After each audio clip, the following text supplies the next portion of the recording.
Say your prayers, we about to get lifted high. Rapture's on the rise, prophecy starting to come alive.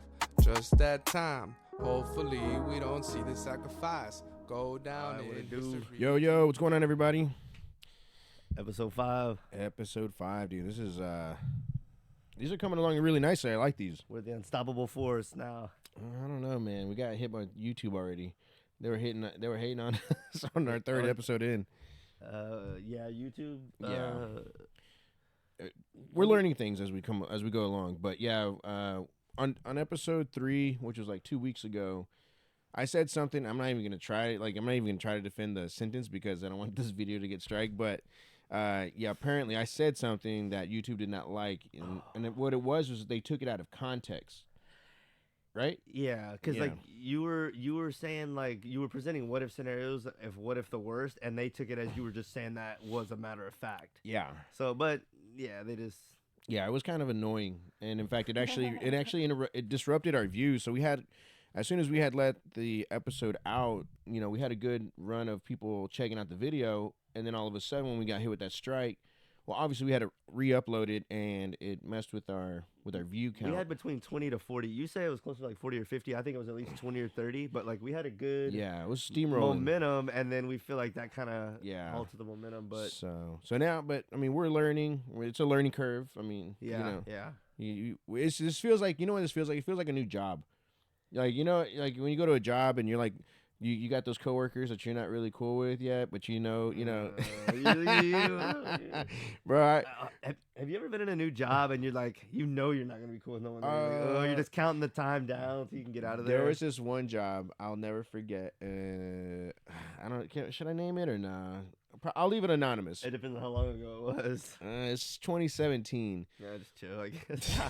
I'll say I won't say the name of it, but I worked at this one job that I had got. Through a temp agency, and so I had never gone through a temp agency, and I remember that's some risky ass temp agency, bro. I hit low at that point. You just needed something. I needed something, and so I went through this tape. I had never gone through it. I didn't even know what it was. I think I found it on a Craigslist post, and so I was like, let me check it out. And I went to this office. It was in Austin. And the lady that was there, she was like, what days are you, trying to kind of accommodate for what I was wanting to do. And I told her, like, hey, whatever you got, I just need a minimum of, like, I think it was like 16, 17 at the time. I was like, I just need that much. Anything, whatever it is you got, I don't care. Just give it to me. I just need it to work. Just give it to me. Like, and so she goes, okay. And so it was this company. And when I went to the interview process, it seemed like a professional kind of setup. But essentially all we were doing was cleaning, like, computer parts. It was like semiconductor stuff. Like you got to go in there, clean it with acid and stuff, like acidic type material, and like it was so bad, like it was burning holes in my jeans. Like this was the type of job that you were just can't wait to get out of there. I just remember when I'm more upbeat than most people at their jobs, and so when I found myself like being more happier than everybody in there, I was like, why is everybody like down? Yeah. and what I think what it was the job that I had gotten was for people that had either gone on parole and just needed a job and stuff like that. And so like I started to see like there was a common trend. Everybody in there was a fucking ex like out of jail and shit. I'm like, bro, you over here trading me for some ramen packs. Like, what is going on, dude? Hey, dude, I was like, man, dude, I got like $5 and they're hitting me with some ramen. I was like, yeah, dude, like, nah, man, like I'm good. But yeah, dude, like those jobs that you're talking about, those like you knew off the top you weren't gonna be cool with them. It was kind of that situation, and I was just like, man, they were good people. You know what I mean? Like it was, I never had like an altercation or a fight with them, but you could tell like they were just kind of content with what they had, and I mean, But I've been at several jobs where you just kind of like, man, I don't know if this is gonna work or not. Yeah. What about you? I've never really been at many jobs like that, but I did like there was one when I was on probation, and I had to like. I was on a weird probation in Caldwell County where they had like a first time. If you were a first time felon and it was a drug charge, right? It was like we're gonna try to help you out type of thing. Okay. But the thing with it was called a drug court. Okay. But the thing about it was like it's always fucky when you get on probation because you got to go to classes and community service and all that shit. But like, yeah, for this one you had to go to court every other Tuesday at 1. Okay. So it really, and that was like a mandatory. Like the other stuff was like flexible on when you could do it and shit. That was like gotta do it for this. Right. So it really was like hard to have a regular 9 to 5 job with that shit. So anyway, saying all that to say, I worked at Walmart during that period of time, and like I think I may have said a little bit about this before on one of the episodes, but like it was cool. But certain things about it were just like, like certain things were cool, certain things were like they did because Walmart had gotten like sued so much by everyone, including the employees. Like they had to give you that 15-minute break every 2 hours. So wait, like, they didn't. Wait, it wasn't like a mandatory thing. It was. No, but I'm saying like when you got on there, the 15-minute was like optional, or they didn't really tell you to do it. No, it was mandatory, and they made sure you fucking knew about it because, like, way before me, obviously someone had like they complained. were overworking the guys. Yeah, so that was a nice part about it. Like, you got your break like on point, and they made sure of that. So that was the nice thing about it. Yeah, and you work part time, so like that's not good for your pockets, but it is kind of good to like you don't have to like, you know, sometimes you get out of there early and stuff like that, but. You could tell there was no one that wanted to be there long term that was happy, and like that was and it's sad. But because, that's like, retail life, right? I mean, nah, because I feel like if it was smaller, like more like local mom and pop type shit, it would be different because like they would have good employees, but they couldn't keep them. Like they had me, I was pretty good, but they couldn't because like the reason I ended up leaving was like they would change my schedule last minute and not tell me, and then it would count as you just a no call no show. Right. And then there was certain employees that were like, yeah, you know, if you just gotta like print out your schedule or like take a picture of it. That way, if they change it, you can have. It's like you need to create a paper trail of your own schedule. Exactly. I was like, I don't care about this job that much. Like, yeah. Anyway. I'll be honest with you. I can't see you being like a retail like manager kind of deal like that. That just does not. And there was another guy there that was real cool. I don't know what his last name was, but his first name was Fred. Yeah. And he was like a retired firefighter dude. He was like like an old school Mexican dude. Yeah. He was just like cool as fuck. He reminds me of my Uncle Dan, just like a laid back Mexican American dude, just chill as fuck, real like friendly, and like all the customers loved him. Yeah. And like this dude was like basically a prize amongst all the trash there as far as a worker. And like same sort of thing, something like that happened to him. They like fucked him over, and then he ended up just like leaving because he's like, I don't need this. Like, but it's like the good ones, I don't know. It's I'll be honest with you. Like retail life, I mean retail work, it sucks. You know what I mean? Because you're essentially just how do I put it? You're just kind of they just see you as a number. But yeah, that's what it is. That's why those places are so terrible. Yeah, I'll say this though. I've always had fun at all my jobs, like especially in retail, and it's because I like to mess with the customers.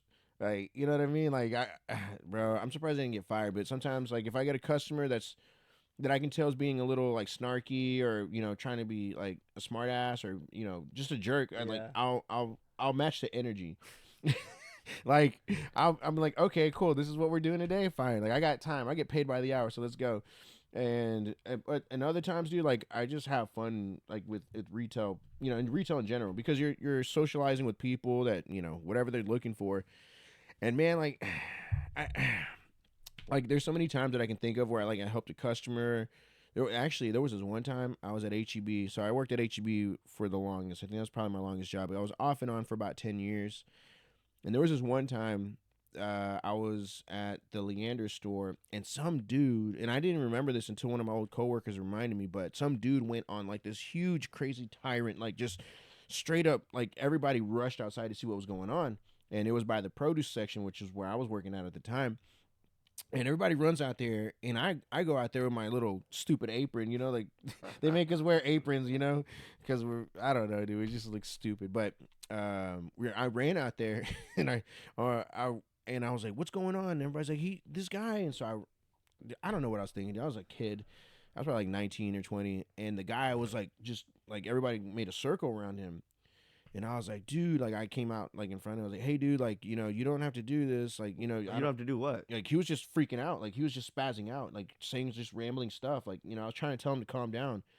Well, then the guy pulls out a big ass butcher knife. Whoa. Yeah. He pulls out a butcher knife, and I'm like, oh shit. I was like, well, at least I know if like he tries to like come at me, like there's people that are around me that are going to help stop. Man, I turned around, everybody's fucking gone. Like they dipped as soon as they saw the knife in his. And now I'm like you ever seen like the bulls when they see like that one? He's focused on you. Oh, dude, I just boom, and that's when I go, hey man, you really need to think about what you're doing right now. Like maybe what's your name? And he was just it he wasn't saying words. He was just making sounds, like just he was going through an episode. I don't know what it was, and luckily the cops came, and then they I don't know I let them take over, but I was just like, whoa, like dude. Like, if that guy really wanted to, he could have charged at me. I mean, I was younger, so I could have ran. But I mean, dude, when what the fuck? can you imagine getting chased by running through HEB with some dude getting a knife? But I don't know. It's just crazy. yeah, retail, dude, you see it all. I've seen that. I've seen fights. I've seen like some of the biggest shits you'll ever see in your life are at the grocery store, dude. Like, like straight up, dude. You're like, man, like it's one of those you have to take a picture or else nobody will believe you. I've seen steal, like theft. I've seen it all, dude. When you're in retail, you literally see the best and the literal worst in people. And you're just like, man, we're on the same planet. Like, shouldn't you be in jail? But yeah, man. But yeah, dude. Work, man. What were we talking about this? It started off this when I said bad jobs. I think it was. I don't remember. Oh, well. Yeah. Well. Anyways, yeah. That's it's kind of what. Who knows? Yeah. So you want to get into the topics?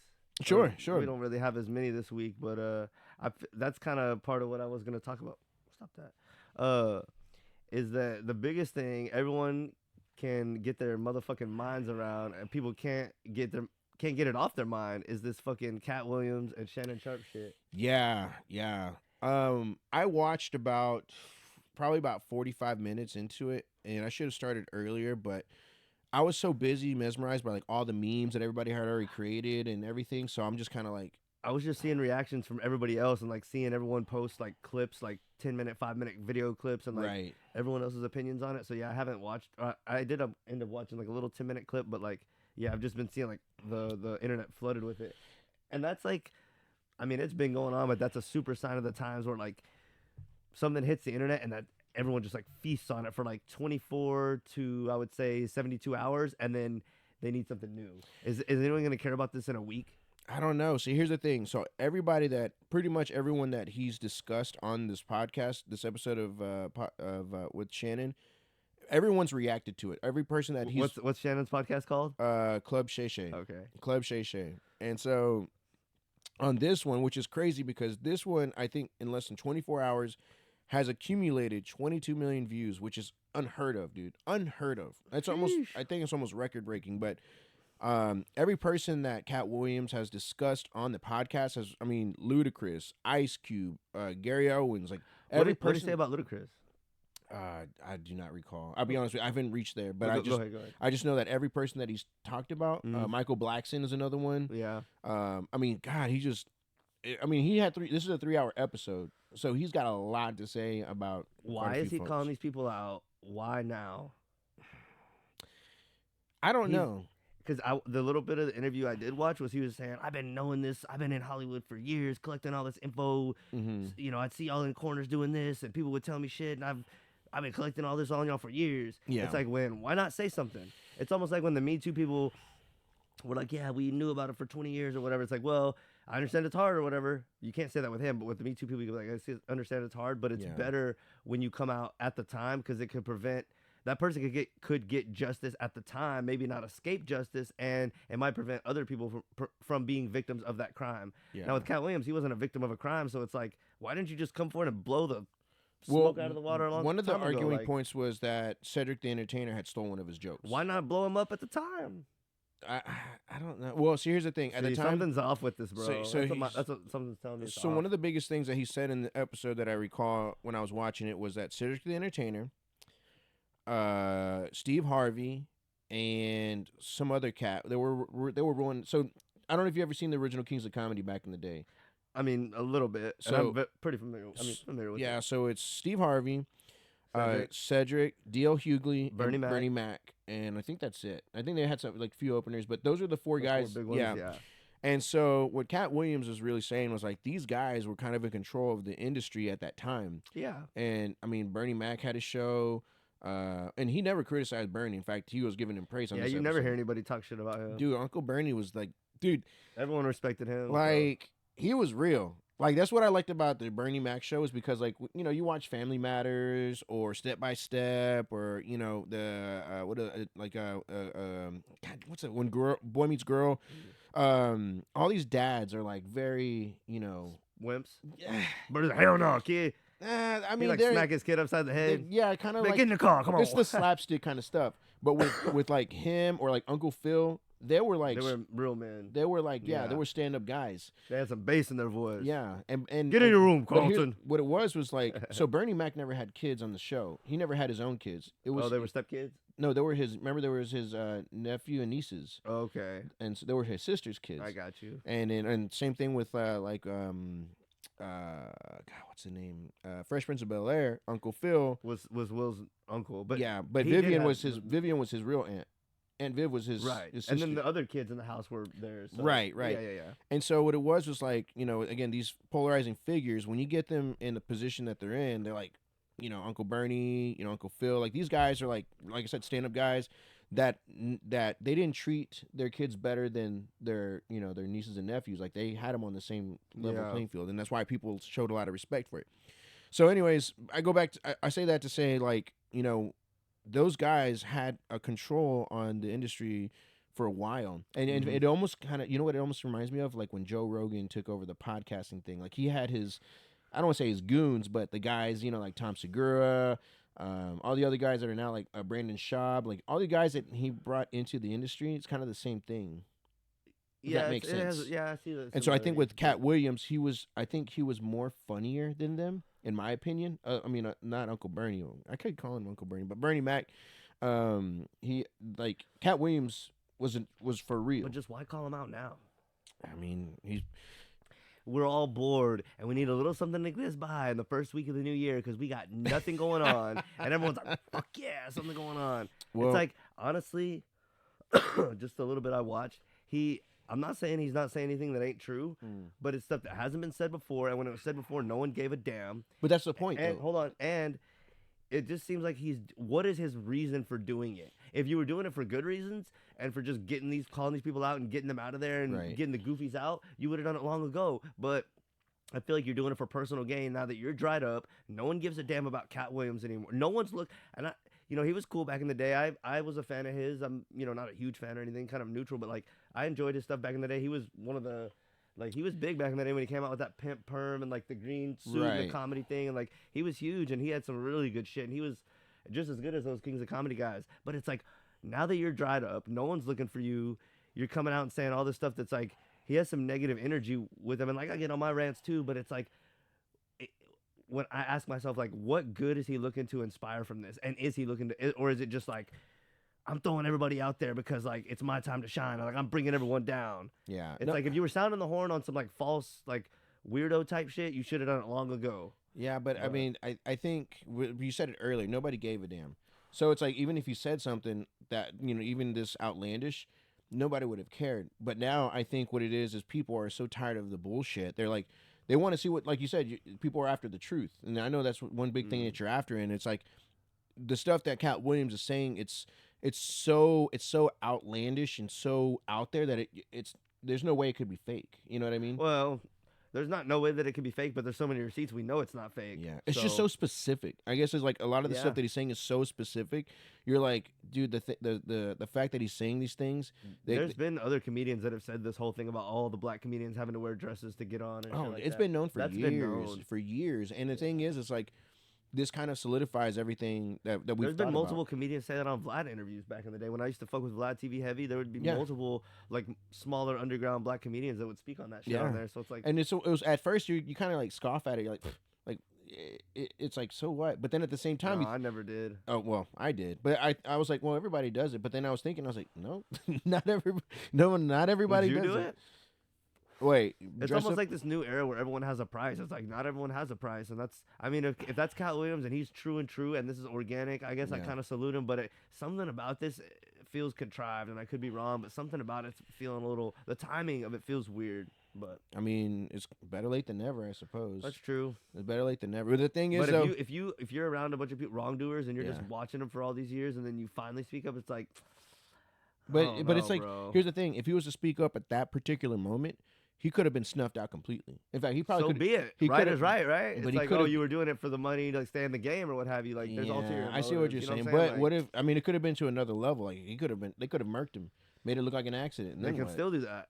Well, that's what I was gonna It's say. another Hey, that's concept. what I was gonna say. Hey, if in the next month or two, if he ends up in a weird spot, like either he's been admitted to a psychiatrist office or like those psych wards, or he ends up getting killed, it's gonna raise an eyebrow. This is like, and this is, I think you've said this to me, and it kind of sparked something. But it's like, this has some similarities to like the Epstein thing, because it's like it's coming out at the same time when Epstein's being brought up again. The list. Yeah, and my whole theory with the Epstein thing is, whenever he died back in the day or whatever, and that whole thing originally happened with him, it was almost like they put Epstein in everyone's mind and told you what he was doing and told you what it was about and everything, but then they pretty much gave you no resolution, and they put it in your mind that like you're not going to get a resolution and like there's nothing you can do, more or less. So it just put that seed in your mind of what's going on, but you can do nothing to stop it.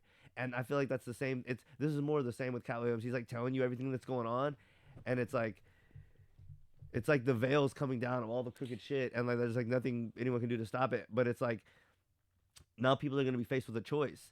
You know that it's going on. Are you against it or with it?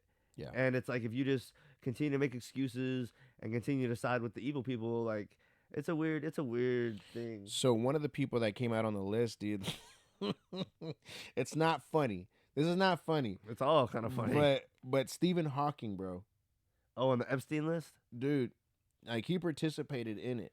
Like he's like Stephen, they're saying, and then it's like, how do we even know what's like? But Stephen Hawking, bro. Do you know who Stephen Hawking is? Yeah, I don't know. Do you know what he looks like? Yeah. Dude, like the memes about him. Please like, suck me, please. bro. Like there was one where like there's like when he gets on Epstein's island, he's like in a chair and then he just gets up and sprints. Like the memes are just I hate the internet sometimes. But bro, Stephen Hawking was a genius. And they come to find, I mean, he's dead now, so they're not going to do anything about it. When did he die? I want to say it was like a couple years ago. I want to say it wasn't too long ago. But yeah, he passed away, and it was just kind of like a really big shock. Well, not shock, but it was just kind of one of those. He's like the equivalent of what Einstein was back in the day. But, you know, and he wasn't, Stephen Hawking wasn't always in a wheelchair. Like I think he developed, I forgot what the condition was. I don't know if it was polio or what. But he ended up getting a condition that, you know, made him to go to where he was in the chair. But he still had his brilliant mind. But, dude, now his legacy and everything about him is tainted. But you know what, though? Those people, those types of people, like those famous figures, there's always some weird shit with them, dude. Same thing with, like, Edgar Allan Poe. Like, I think he married his first cousin who, like, you know what I mean? Like, people that are, like, at this, like, when they get to this brilliant stage and like this point where everybody's like, yeah, this guy's awesome, you find out some wacky shit about them. Yeah. Like almost like if we were to get like famous, like with something, but somebody be like, man, Josh is on some weird shit. Like he likes he doesn't like beans, like, which I don't. I fucking hate beans, except for black beans. But pinto, I'm done. I'm tapped out. Oh my but that's what I'm saying though. Like all these like famous people though, like when they get to a certain like status, then all of a sudden they come like there's just some weird shit about that. I don't know, dude. It's weird. It makes you wonder, like all these other people, like if Oprah dies, are we gonna find out like she was like some kind of, you know, necrophiliac that was going around? I mean, sometimes these geniuses are just like so like talented in one area that they're like off in another area, but that's, I think, is like a rare thing. But I think what we're finding more and more with the people nowadays that's like coming out is like to get into high places in I mean, we're all finding about in this country, and that's what is relevant, important to us, and what matters to us. But it's probably all around the world. But like to move up in a certain society, in each said society, you got to be. They compromise you to assure your like loyalty to them, and so they start making you do weirdo shit the higher up you get, and like. If you don't agree to it, then you just stop at that level or whatever. And that's like, Katt Williams has spoken on this kind of shit before. He's speaking on it again. So it's like, people have known about this. If you look into any kind of conspiracies, that's what it's all about. Like the secret societies and like having to do stuff and the higher you. But why some weirdo shit though? Why Because can't they compromise you. And like, there's something to it, but like, we don't understand everything about like this reality. And, and they know stuff about like, they know how to do, they know about like they know how to manipulate this reality. Like, have you ever seen the checkered board, the black No. and white checkered board? No. If you start looking, and you'll start seeing it in movies and certain things, and like it's the black and white checkered board floor. It represents the duality, black and white, because like the people that run this place, they know that like with certain things, you know, a lot of things there's gray areas, but a lot of things they're black and white, and you can't have one without the other, and like, you know what I'm saying, like. I know what you mean, and it makes sense. And they know this shit, and so they manipulate things, and they know But, how to like, manipulate this reality in the ways we don't. Why can't like the elite people just come up with like something like a fucking pluckers challenge? Like, you know what I mean? Like, does it have to go to like pedo, or I can't even say that on YouTube? I don't know. I feel like we're gonna hit with something just because we're talking about this subject. But yeah. but I feel like it's like, man, can't you do something else? Like run on some coals or. But like, here's the thing: they know that like that warps your soul the most, and that puts the most control over you. And I think they know, like I said, how to manipulate this reality. They know about magic. right. Like money is magic. What do you mean? like I always like to use this example here. Like if we get hit with a nuke, or just basically we have to go back to like village setting, with, Right. like, sticks and bones and hunting and village setting type shit. Yeah. Damn, where was I going with this? What were we just saying? We were talking about money. If you go to like the village setting, there is no money. Right. There's, you know, who helps most in the village, and like the people that can do more help out the people that can't do more, and like everyone has their role in the village. The old lady probably would like make clothes, and then like the young men go hunt, and like the kids and women go gather berries and shit. Yeah. And like everyone has their role and pitches in to help the community, and that's it. And then we might like trade shit with other communities, but like for intents and purposes, there's really no money. Money's like a trick.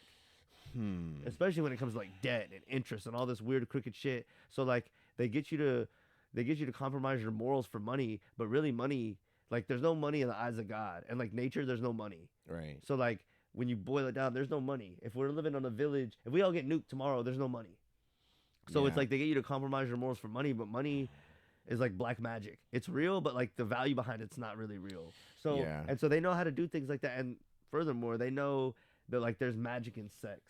And they know that, like, if you're in a relationship with someone you love and you're having sex, there's, like, good magic or, like, stuff that we don't understand that happens where, like, there's endorphins that get let off, and, like, what is the other thing? Serotonin. Like, there's all kinds of things that get let off, and, like, if you're close with that person, y'all, like, your body, like, chemically reacts, and it's, like, a good positive thing, and you grow closer together. Yeah. But, like, imagine that in, like, the opposite worst way.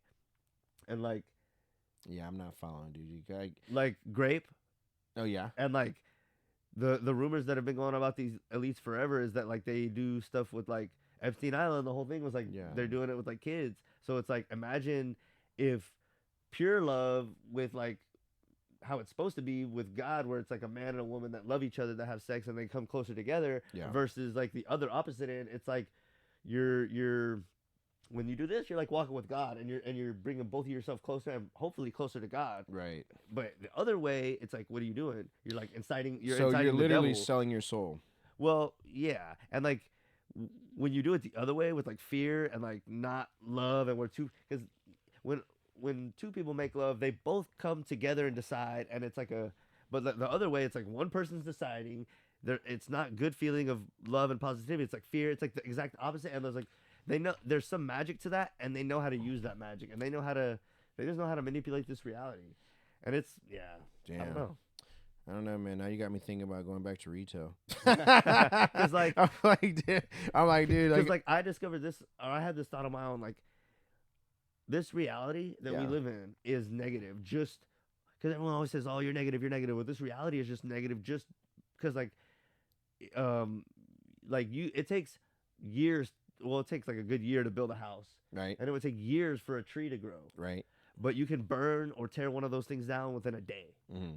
Same thing with like trust and love and loyalty. It could take potentially years or months or whatever to build those things, right. But they could be destroyed in an instant. Okay. So it's like this reality is like a negative reality, and the people that run this place know that, and they capitalize off of that.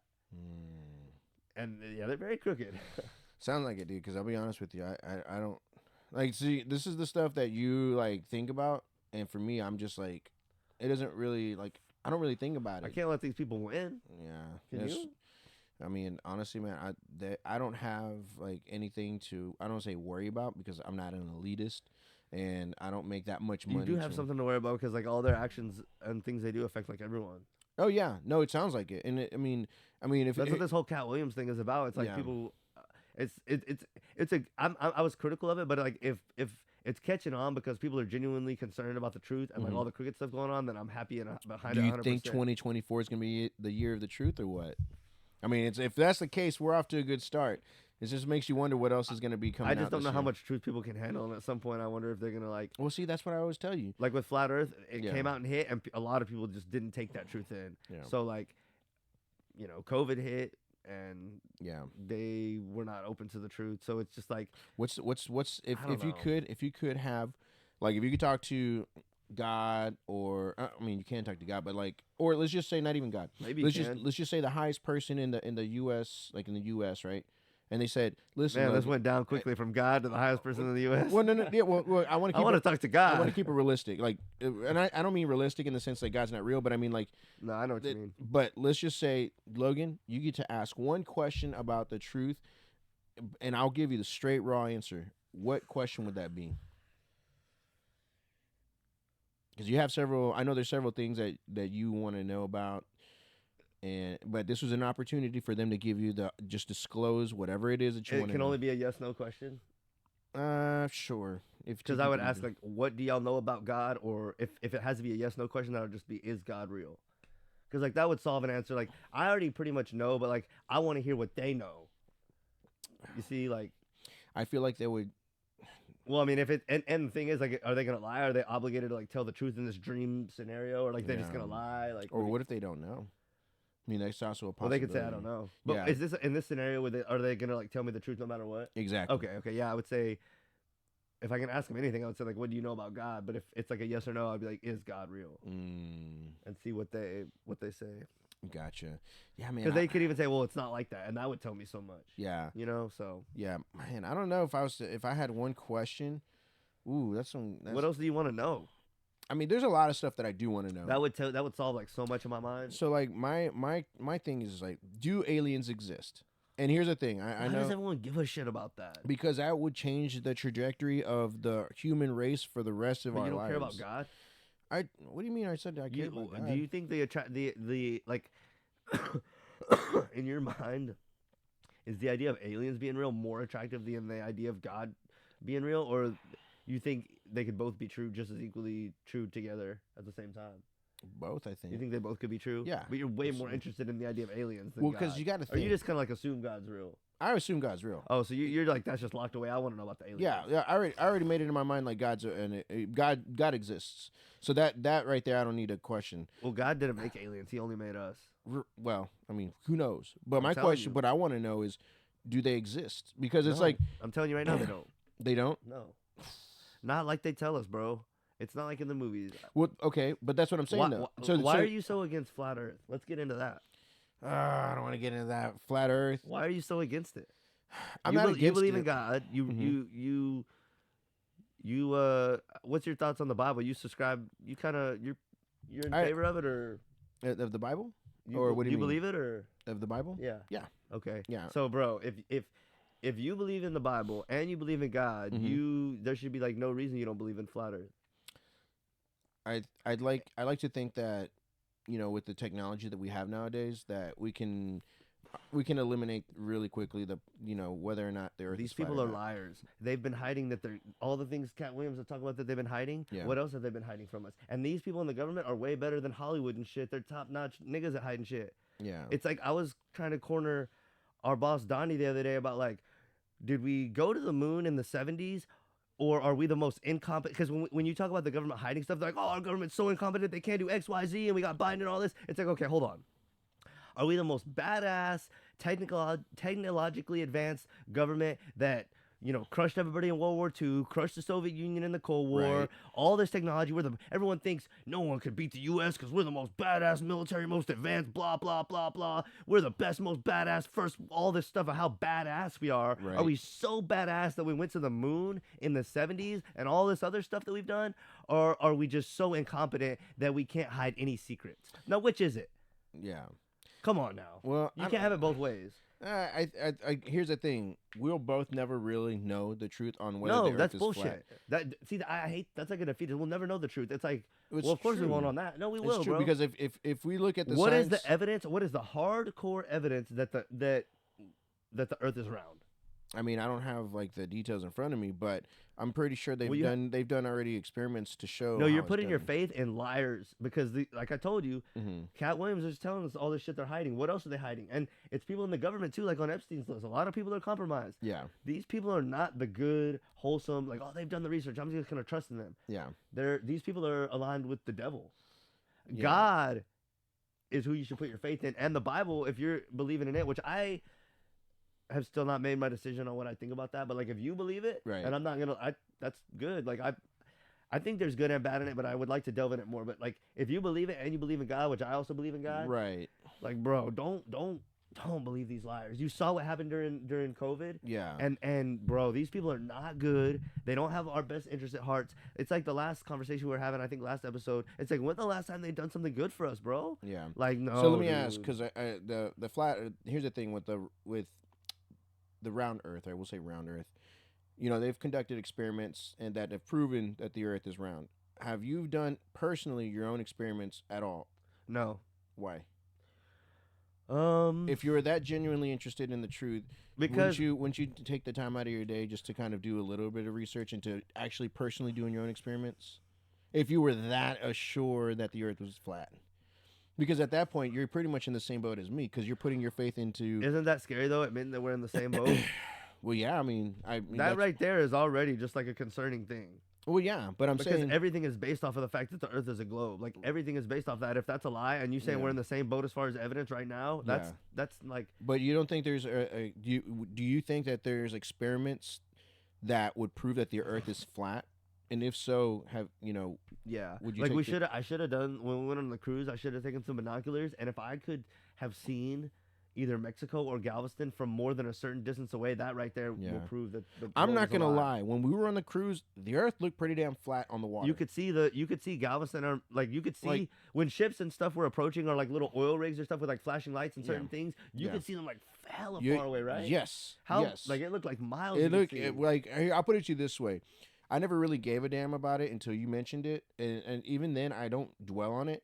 But when we got on the cruise, so we were on the cruise like August, I this think. summer, probably yeah, like 6 months ago. with our company. Shout out Donnie. Yeah, Bailey and Sledge for any of your electrical needs. But anyways, when we were on the ship, I just and again, I've never been on a cruise. You've never been on a cruise before either. No, yeah, that was our first cruise. So It this was nice. this was our first one, and I had never been around that much water before. I've been on the lake, I've been on the river, but I had never been on like no damn ocean. And so when we got on the water, dude, I mean, we depart, and we're on the cruise for about, I don't know, maybe a few hours before we start really getting into the water. And I don't think it was until the next day when I got out and I was like, whoa, like you really feel small. And here's the thing, we were in the Gulf. Yeah, we we weren't weren't even Gulf of Mexico. we weren't even out in the real. You know what I mean? Yeah, Like where we were, it's essentially like doing a U-turn in a cul-de-sac. yeah. That's what it is. Yeah. If you go on a cruise from Galveston to Cozumel, you're doing a U-turn in a cul-de-sac. And they're telling us that there's cruises that go way further than where we were. I was like, Yeah, all the way across the ocean. but it did get me thinking, like, man, maybe this Earth is a little bigger than we are. But yeah, so I got out there. I think it was around sunset, and I did a time lapse video of the sun going down. And maybe I think one of our clips for YouTube, I'll actually upload it so that way you can see it. That'd be But cool. I did a time lapse, and dude, you can see the sun just going down. Like, It looks like the sun's moving, right? it's trippy. It's trippy. And again, I'm not saying I believe it, nor am I denying it, but I am saying, like, when you get out there, you start to realize, like, man, this planet is it's something else. I grew up here in Austin, in the Austin area, in Leander, and everywhere it's just always been concrete. You know what I mean? Like just streets. I mean, Leander was country before, but I never, again, like I said, been around water like that, and that was just an eye-opening experience, and it was really cool. Dude. I can't wait for the next cruise. Yeah, it'd be dope. But Yeah. yeah, I mean, in the Bible it says shit like the firmament, the earth, It has many references to it. I could send you a link, but yeah, Yeah. I don't know. It's the evidence that the government has that it's a globe is like shaky at best. Yeah. I don't know, man. This like I said, the government they do cover up a lot. Whether or not that's for our best interest, because you even said it earlier that people, may not be able to they can't handle the truth, right? And so that's why I'm saying, like, if I was to ask, hey, do aliens exist? And if they do, right, it's like that's a game changer. You know what I mean?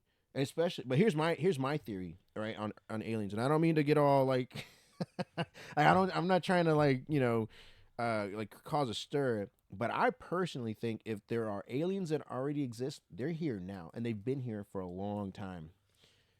Then how come you or nobody you know has ever seen one? Well, they're not gonna let you see them. Let me ask you this: do hunters, when they go hunting, what do they wear? Camouflage. Yeah. Why would they? Why would they want to blend in because they know who we are.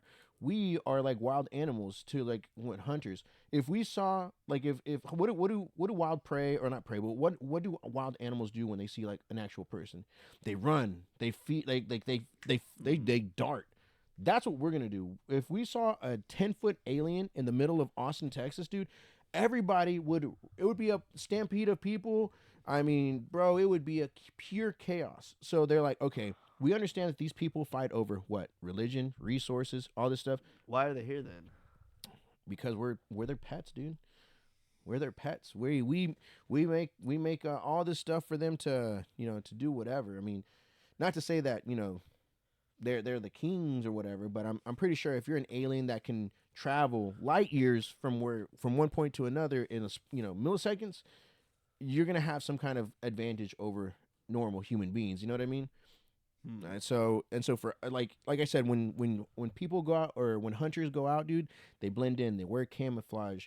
They'll do like the little duck noises and stuff like that, and that's them talking to us in our language. You know what I mean? Well, I almost caught that, but yeah, dude, like. I'm just saying, and again, this is me just speculating. I'm not saying that they're out there, and I'm hoping not to sound paranoid as hell. But like I said, when you look at like like a hunter or somebody else, like when they go into an environment, they adapt to where they're at. Yeah. But that's what I want to know. I want to know if there's aliens, if they really do exist. Because if they do, like I said, man, I'm trying to do a podcast with them too. Shit. Dude, that would be crazy though. Imagine getting an alien on our podcast, dude. Yeah. I mean, there was so many questions. Like, here's the thing too. It's like if they're here now, makes you wonder how long they've been here and where else do they come from. Yeah, there's no such thing as space, though. That's what I want you to know. There's no such thing as space. You can't travel to get here like that. I don't know, man. I don't know. It looks pretty spacey out there. Yeah. What about the what was it called? Damn. What's up? It was like this. I don't remember what time it was in, but it was when they were blowing nukes up against the firmament. Oh yeah. Operation Fishbowl or some shit like that. Yeah. Yeah, Operation Fishbowl. Yeah. It's like, why would they name it Operation Fishbowl? And what were they blowing nukes up against in the sky? I'll be honest with you. I've never done research on that because I know you go further into that. I don't know, dude. I mean, they were blasting nukes underwater too. You know what I mean? Like they. Wonder what they could possibly try to do. I don't know. And why haven't we been back to the moon? Everyone just like blows that off. We haven't been back to the moon in 50 years. I mean, it's kind of a big trip. Like you need Our technology has only gotten better in every single area. Well, I know NASA had like their funds have been dried up and like for a while. Like I think it was President Obama who actually canceled like funding for NASA or like limited it before. Huh. And so they were getting plenty of money before that. Oh yeah, they were. And now like it's funny, now more private companies are going into outer space more than NASA. In fact, NASA's outsourcing or subcontracting like a lot of the stuff. One of the biggest ones out here obviously is SpaceX, and the other one is Firefly, which is actually, I don't know if you know Firefly, I've heard of them, but they're based out of like I think Briggs, like up north by Georgetown. And they create rockets like and it's pretty dope. But anyway, like, here's the thing, man. Like, at some point, we're gonna need to find out the truth of whether or not there's aliens. I mean, it to me, it's just you can't deny. There's no aliens, just angels and demons, and there's no way to get out of here. Well, We'll that's find out soon enough. no, man. You don't think with all these people that see like these spaceships or these UFOs or UAPs, whatever they call them now, like all that, and then the witness accounts of like what they've seen, you don't think they're out there, or you think that many people have lied about They're it? demons. They're not aliens. I mean, they very well could be, but they're still entering our domain. You know what I mean? Yeah. So you just gotta wonder, like, what's their story? What is it that they want? What is it that They want your soul. Well, They want your blood. oh, so wait, you think maybe they got something to do with the whole Epstein and You think? Weinstein? Ooh, I don't know, man. I don't know. I just know that And they don't want you to think they're demons. They want you to think they're aliens, so that you have a wrong idea about what they are. I think I asked you earlier, but have you seen the movie They Live? No. Oh man, you have to watch it. Next time I see, I'll let you borrow it. But I'm gonna need that back because it's an expensive movie. But long story made short, Roddy Piper, the wrestler from back in the day, he stars in it.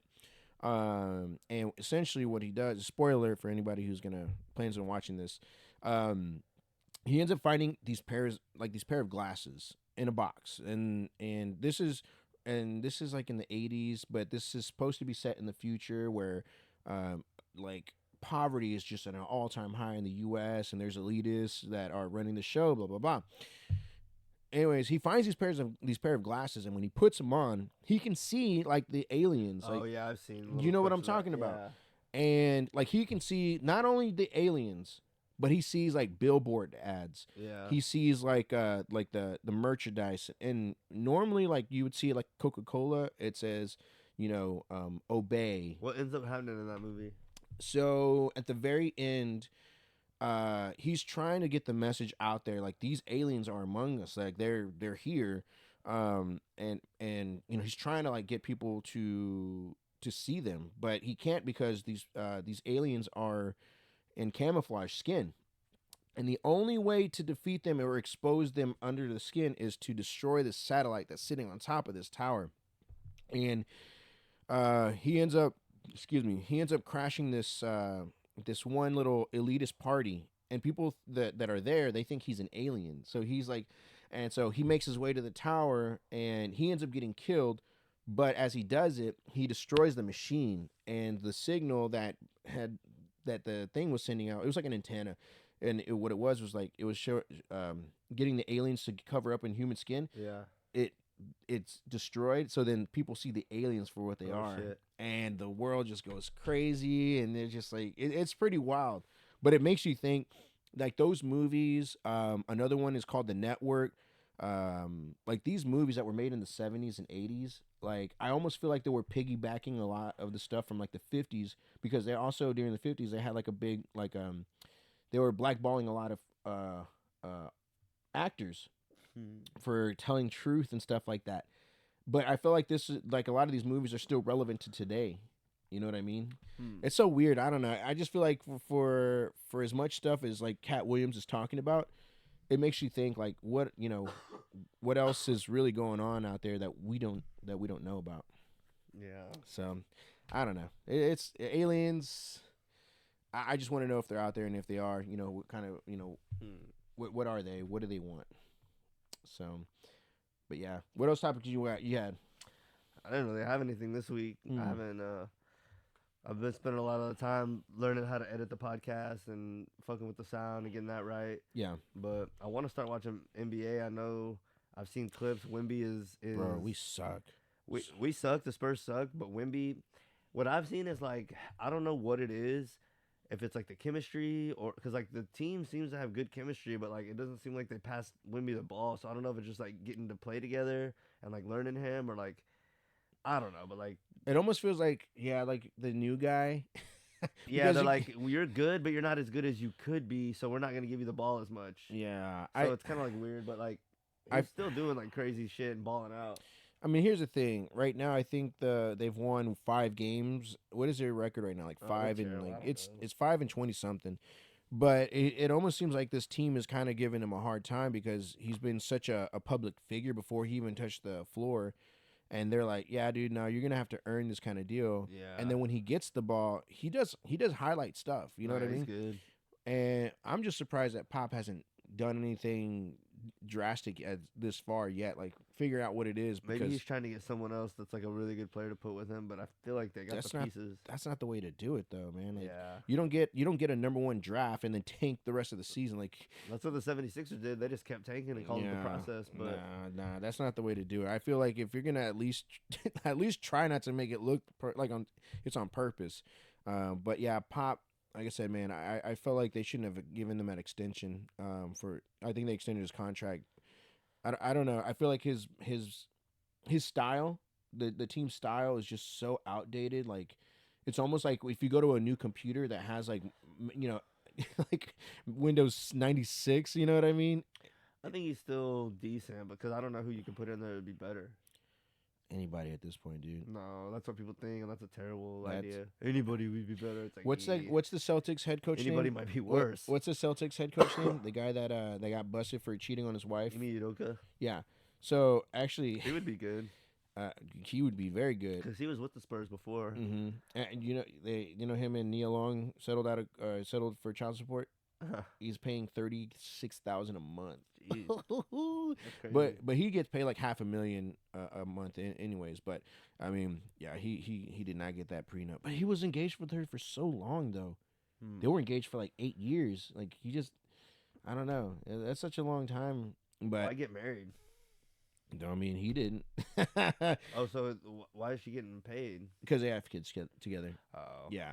So they got kids together, but I was just like, man. But it's just very interesting that that happened. Then also to kind of piggyback San Antonio, I think I already mentioned to you this earlier this week that they caught the killers for Savannah Soto and her boyfriend. So on a previous episode, we discussed, the case, what had happened. And so I think with their case, they caught the killers, or killer, I should say. And so what it turned out to be was a botched drug deal. And in my mind, I was thinking, well, most drug deals, I'm thinking promethazine or not, like some drink, meth, coke, like something hardcore. This shit was over some weed. That's what this is coming down to. So this dude, I don't know if he like cut him short or what he did, but apparently on the way to the hospital to for her to get admitted to the hospital to get induced, they decided to hit this last lick, Logan. And can I say 2 things real quick? Go ahead. This is like the people that they think they have time for a last minute everything. I'm gonna stop at a McDonald's last minute. I'm gonna last minute, and I'm a victim of this too. I last minute. I'm like, God, you cannot last minute every goddamn thing. And it's like these people too. When perfect example, they miss their exit or they're gonna miss the turn, and instead of just eating it and having to go back and hit the next one, they like fuck a bunch of people over there. It's like no, you just.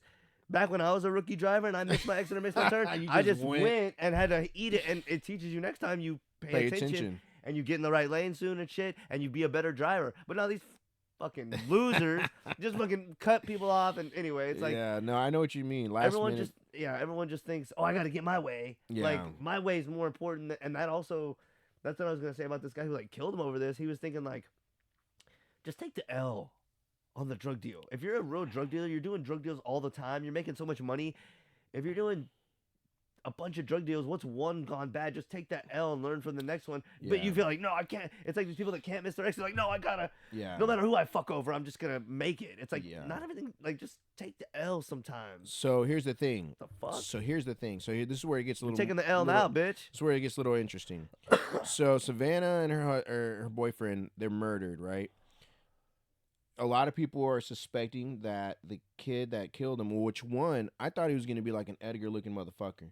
This dude looks like he sips Mountain Dew and plays video games all day. Like, he's got long hair. He just couldn't take that L, well, so here's the thing. This is what could have happened, and I think what he's going to do, it could have been self-defense.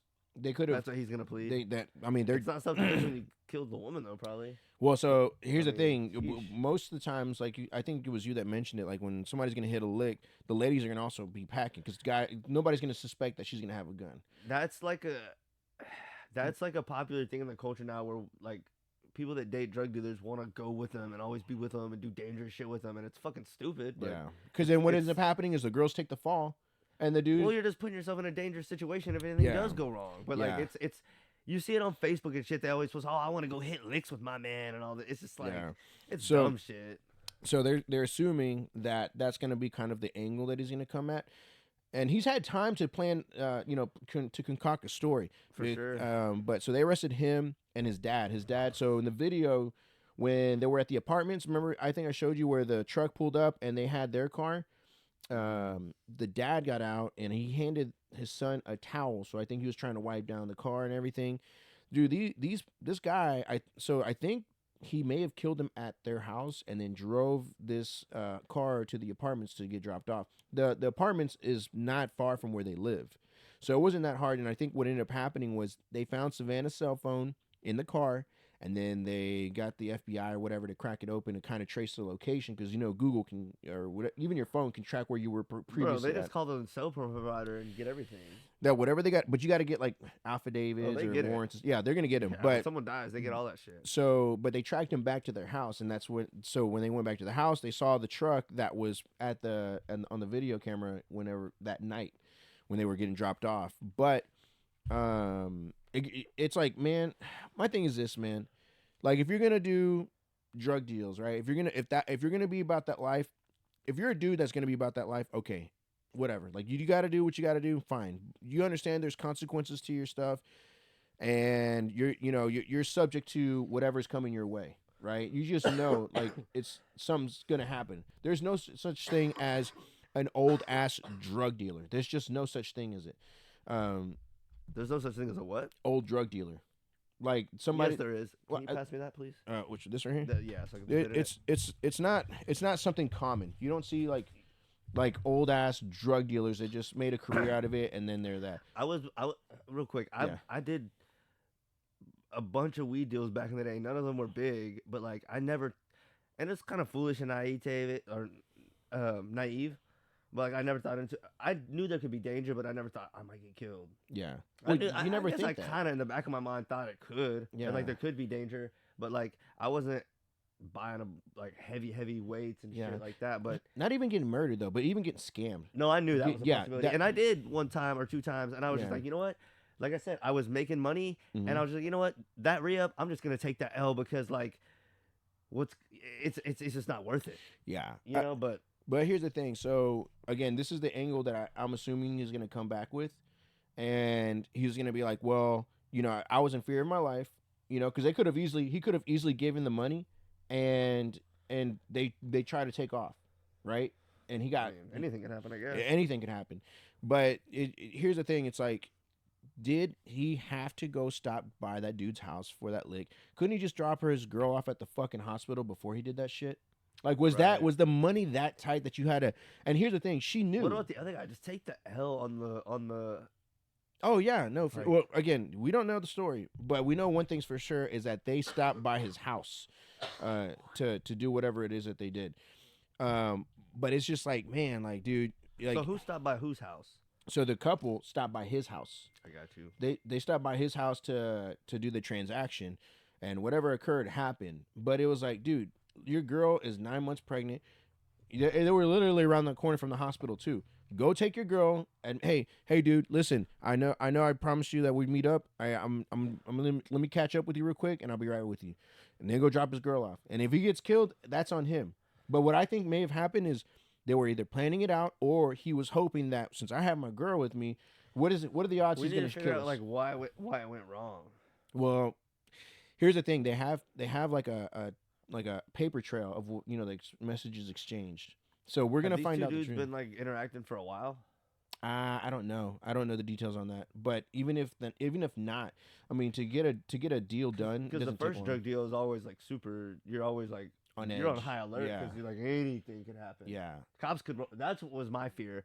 I'm gonna do this first drug deal, and I mean, that was always the thing I was thinking that was the most likely to happen. Either this guy's gonna be a cop, or more than likely the cops might see us because we're being too risky or out in the open, or this guy's so hot that the cops are following him. Yeah. Something like that. My thought was rarely like, I'm gonna die here, but Well, and that's probably I what guess they no thought. one's ever thinking that. I mean, no. I mean, Yeah. dude, it's weed. Like, and here's the thing again. You don't know who you're dealing with, right? And this guy, I mean, for all we know, he probably never been arrested before. Something happened where he ended up killing both of them. Crazy. You know, I mean, who knows? And the thing was like they moved the body, so like even if he was right, even if he was Once like, you do that, you're not. yeah, that's what I'm saying. Even if he Yeah. was, even if they said, even if both of them stood, you know, That makes it seem like you weren't just self-defense, because I don't know, because a drug deal it's already illegal. So Yeah, it's not like you but can just you call don't the know- cops if it's you don't know self-defense, how you're but- gonna react when you kill somebody though. That's the thing. You're freaking out. You're like, oh shit, I just killed 2 people. Yeah. I need it. What am I gonna do? And then so he calls his dad. He calls his dad, and then his dad's like, okay, well, let me help you. You know what I mean? Like, how far is a parent willing to help their kid? Listen, I'm not hiding anybody's body. Like, hey, if you did that, that's on you. In fact, Yeah. what I'm gonna do is call the police because I don't want you bringing that shit to me. You know what I mean? But his dad, and possibly his mother, because there's a possible third suspect that may be involved in this. They haven't released it yet, but his dad went to the apartment, grabbed the shit, and like they were wiping down the blood of Sheesh. the bodies were already dead. I mean the bodies were already obviously they were already dead in the car in the apartment scene where the truck pulled up. But it's just like, dude, like imagine the panic that sets in and you're freaking out, and then even worse, you dump the bodies and you're like out of sight, out of mind, and then you're like, and everywhere you go on Facebook, Instagram, Everyone's looking for them. they're looking for them. And you know what they did? They stayed at their house. They didn't try to run. They didn't try to flee. They didn't, they literally when the police pulled up, We're just chilling. their dad already knew. He's like, yeah, like, okay. So I don't know, man. Unless they got like I don't know, like Thomas J. Henry to help them out, dude, like they're it's not looking good. The son's charged with capital murder, and the dad is charged with abuse of a corpse. The son is also charged with abuse of corpse, and then they're also tacking on the death of the baby, which is now so it's like a double murder. In fact, it's triple murder because he killed the yeah. So this kid is in a lot of shit right now, and you're just like, damn, just couldn't wait for that lick, huh? Just couldn't wait. Just take the L on the lick. No kidding, dude. So I was gonna talk about that. And then, like I said, right now, as far as we know, they're in custody. They're in the Bexar County jail, awaiting, for whatever. This is gonna take a long time to figure out the details, just because between then to when they found the bodies to when the actual incident happened, just so much shit happened. So they're gonna go back, and I'm sure it's gonna take a while. You're gonna hear this in the news in and out. I mean, do you even go to trial for something like this when it's so cut and dry? Oh yeah, I mean, you're gonna He always. still goes to no they matter give him the what. chance. He would have to take it to trial, but they can tell him all the evidence and they can offer him a deal, and then and then that's when he'll say like, oh, I either take the deal or take it to trial, right? You're gonna go. Hey, this is. But your lawyer's gonna tell you have this chance to win and this Yeah. deal and blah blah blah. They're gonna Here's what like, you should hey, do. you want the death penalty or do you want prison for life? Because Yeah, take the prison. For life. do you want the shit or the Yeah. other shit? Because this is not looking good. Yeah. So the other thing I wanted to talk about was this Stanley Cup frenzy, dude. So if you've been watching the news, the Stanley Cup's it's this Stanley Piece of shit. Just So- like everybody that's buying it. So back, I want to say 2016, 2015. Do you remember the Yeti freezers and the Yeti tumblers and all that? Like that was a craze. Like It wasn't that, but it was yeah. big deal. Like was I a- I didn't hear about Yeti until that point in time. Fair enough, yeah. And this is almost to the similar effect. The only difference is that Stanley's been around for over 100 years. Who uses Stanley tools? I have Henderson. I have Is that you, Williamson? like See, you're getting the new mailbox Yeah. tightened up over there. so. Well, here's the thing. This cup, right? Is that new robe Cindy bought you?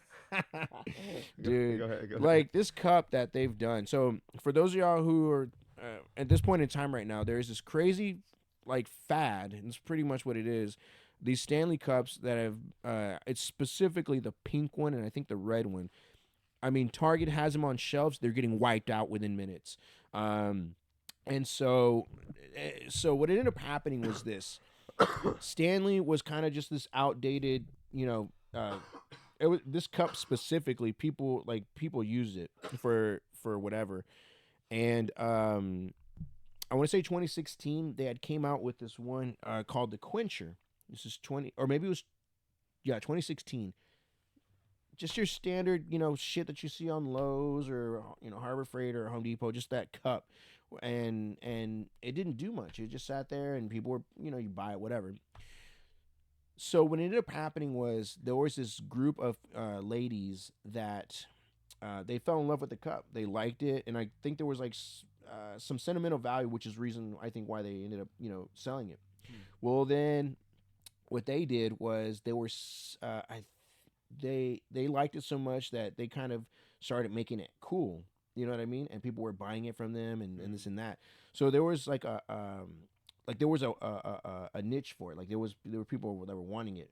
And it was specifically they were wanting it, right? Hey, specifically like they were like kind of like the moms that like the boss babe kind of ladies. moms who have nothing to do but staying home and look at what was that thing that was a fad back in the day where you could like find all the do-it-yourself projects? Oh man, you know what I'm talking about. Yeah. Anyway, the people that were like in love with that, yeah. Well, they just stay at home all day and have nothing to do but do arts and crafts. Well, check this out though. Check this out. This is where it gets interesting. But I mean, shout out to them, dude. So check this out. So Stanley had just hired this new guy. I don't know if he's a CEO or the marketing director or whatever. And he found out about them and was like, "Oh shit! Like these ladies are actually like selling like It was Pinterest. Yeah, it may have been. It may have been that. But they were selling this stuff and they were selling so much of it that they were running out. So they ended up doing a partnership with Stanley, and they were like, "Cool. Well, this marketing guy." He was like, well, if these ladies like it, maybe if we play around with the color, different finishes, different, it'll really catch on. Bro, this specific tactic or this specific strategy, Stanley was a $75 million or 75 a year, like selling $75 million worth of, tools and stuff. Tools and stuff. As of last year, which was last week, this craze, which we're only getting wind of it now, but it was already popular. Like when we hear stuff in the news, this shit was already popular before. They have already projected to have sold over $750 million worth of this shit, dude. Goddamn. 750 like over a cup. People go crazy over one thing. Bro, people go crazy over anything. But it's like it's one of those things where let me see. I looked into doing drop shipping like maybe 2 years ago. Yeah. And shout out Jordan Welsh. He's like one of the top ones doing that. I was looking at a lot of his videos, and he wasn't saying anything like too crazy. But I mean, he had it broke down really good. But he was saying like the best way to do that shit is find something that's already selling like decently good or whatever, and find a way you can like either make better marketing or like make the product a little better or advertise just a little better or just like change up what they're doing just to make it a little better. Yeah. He's like, because you want to find something that's already hidden. You don't want to try to drum up your own thing to sell. Yeah. So it's like that's what they did. They found something that was already kind of sounding like, hey, what if we just make this like change up one thing and see if it'll really hit?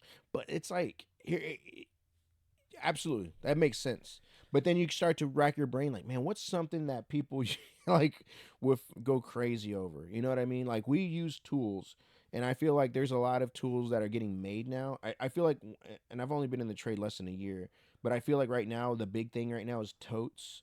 Like the stackable kind of stuff. Yeah. I don't know if that's been around forever, but I feel like since I've started, I've just seen numerous companies coming out with different versions of their own. Which, I like for me, I like the tough build stuff, which is like it's not off brand, but it's its own little deal. It's kind of like the equivalent of like I don't know. It's like Milwaukee's got to be like Nike, DeWalt's like Adidas.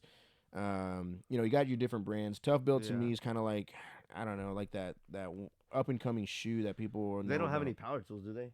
Not yet. I know that's from what I've heard. I was at Walmart the other day and they have some hyper tough tools. I was like, these are looking like. What do you think? And then they had some blue tool that was like Makita shit stain. And I was over there getting a tire put on my car, and I had to buy a new phone. Yeah. And they were taking forever with the tires, so I was like browsing just in the hardware section, just checking shit out. And they had some really cool like light bulbs and lights and shit. But yeah, I was like, these tools, don't buy tools at Walmart. I don't know, man. If you're a do-it-yourselfer, like if you literally are the minimalist, Go to Home Depot. You think? Even for like tools, their tools are way better and just as cheap. Yeah. Like I'd rather you go to Home Depot to buy a hammer because Walmart's gonna have like 5 hammers, and they're gonna all be like not good, and Home Depot is gonna have like 20 hammers. What about Lowe's? What about them? I heard Lowe's is amazing. Never heard of her. You don't even work for Lowe's. What? Who do you work for? Who? You work for the Lowe's associate. What is it? Yeah, the MST. MST. Yeah, This boy. You know, I'll be honest with you. I'm gonna open my heart. So Lowe's prices are higher than Home Depot. Is it? Yeah, and they don't like.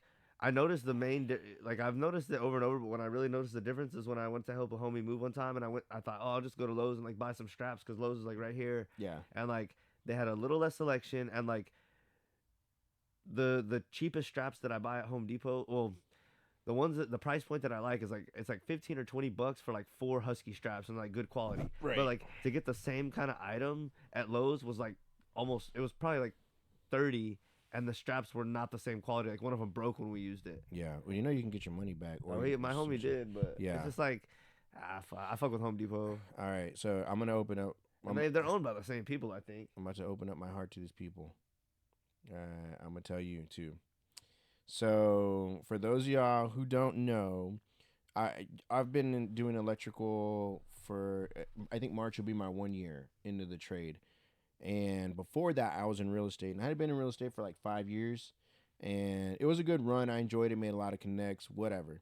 So then I get into trades, and the one thing that people don't tell you, or I guess you find out you're on your own, is like when you go into the trades, and I think with any job, you just are at the very bottom, pay wise. Like it's just something that it's not money wise. Yeah. Like we're gonna make that clip. Can you spare me something? Money wise, bro. You get to know ramen very well when you first start out. But again, here's the thing. It's like that with any job. So, anyways. I've been having 2 jobs since when did I start? Like April, I think. I think April is when I started.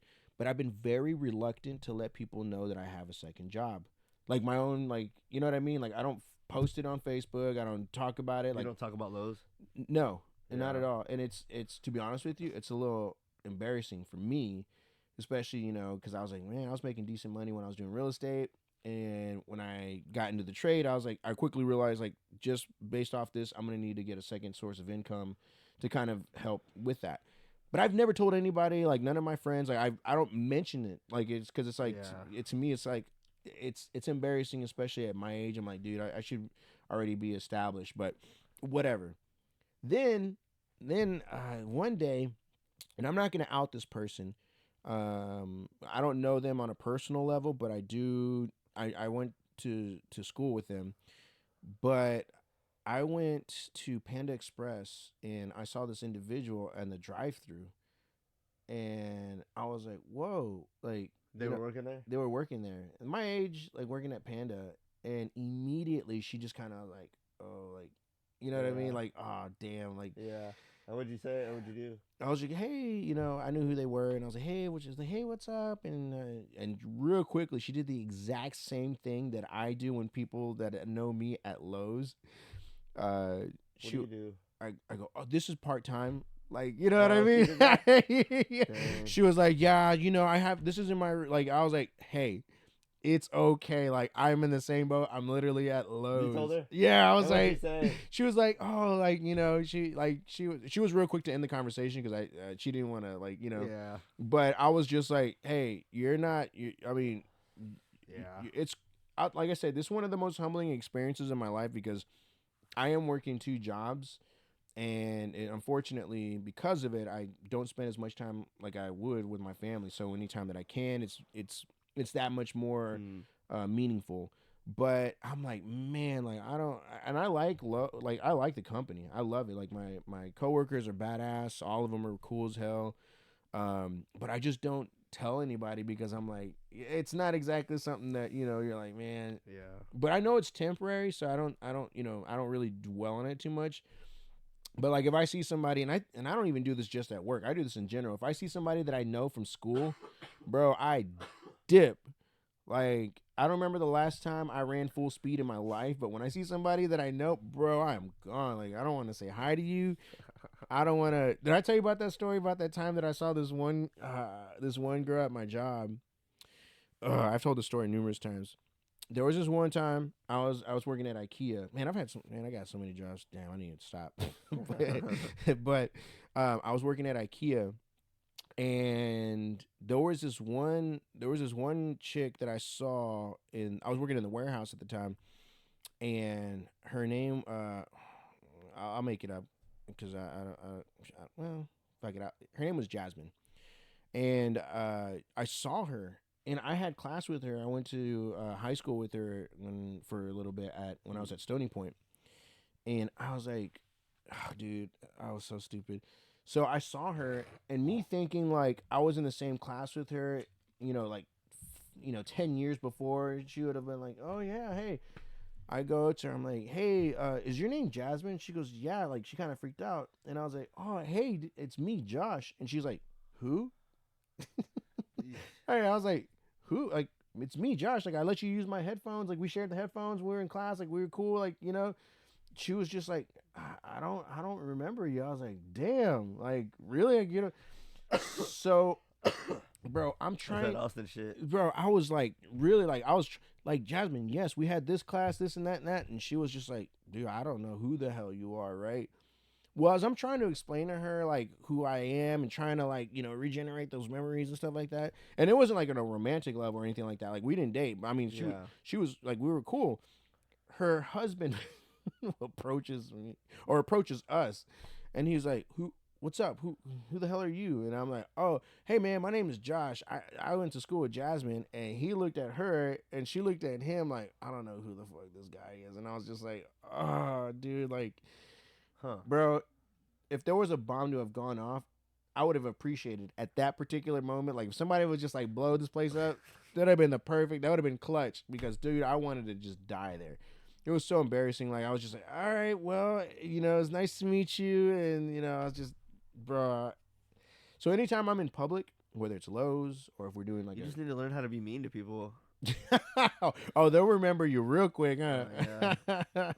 Dude, yeah, dude, like, I don't know, man. Sometimes I'm just like, man, was I not that, apparently I wasn't that, I didn't make an impact or anything like that, but I'm just like, man, I shared my fucking headphones with you in class. Like, I'm never doing that again.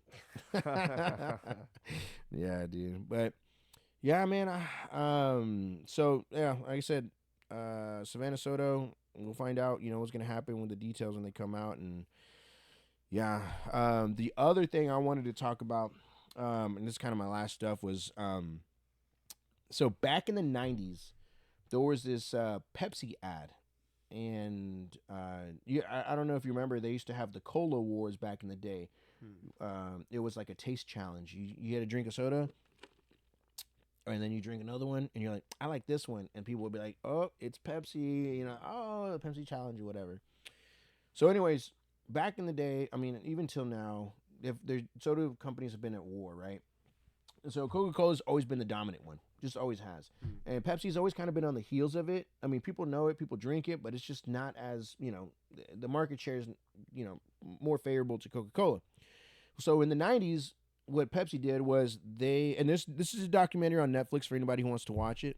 And I'll give you the title here in just a second. But so anyways, what Pepsi did was they did this thing where it was like a challenge. Excuse me. What it was you grab you grab like a 12-pack or like a 20-ounce soda, and there was points on it, and you could get as many points as you want and submit it for like a jacket, a duffel bag, like just like memorabilia stuff that's like that you could buy. Mm-hmm. Well, this commercial came out. This commercial came out in '95, right? I was about 7 years old, and I specifically remember this commercial. 97 or 95, excuse me. Pepsi did this ad where it's this kid, and he just shows up in a jet, like a Harrier jet, like those fighter jets, and he just plops down, and in the bottom And the very bottom, it says Harrier jet. Because one said the jacket was like 600 points. The duffel bag was like 200 points. The Harrier jet was 7 million points. And when you think about it, 7 million is a lot. To put in context, the 12-pack sodas or the 12 packs of Pepsi, those only had 2 points on it. So, they're thinking, who the hell's going to come up with 7 million points, And this kid just was like, who is a college kid, was like, I can do this. Like, it's possible.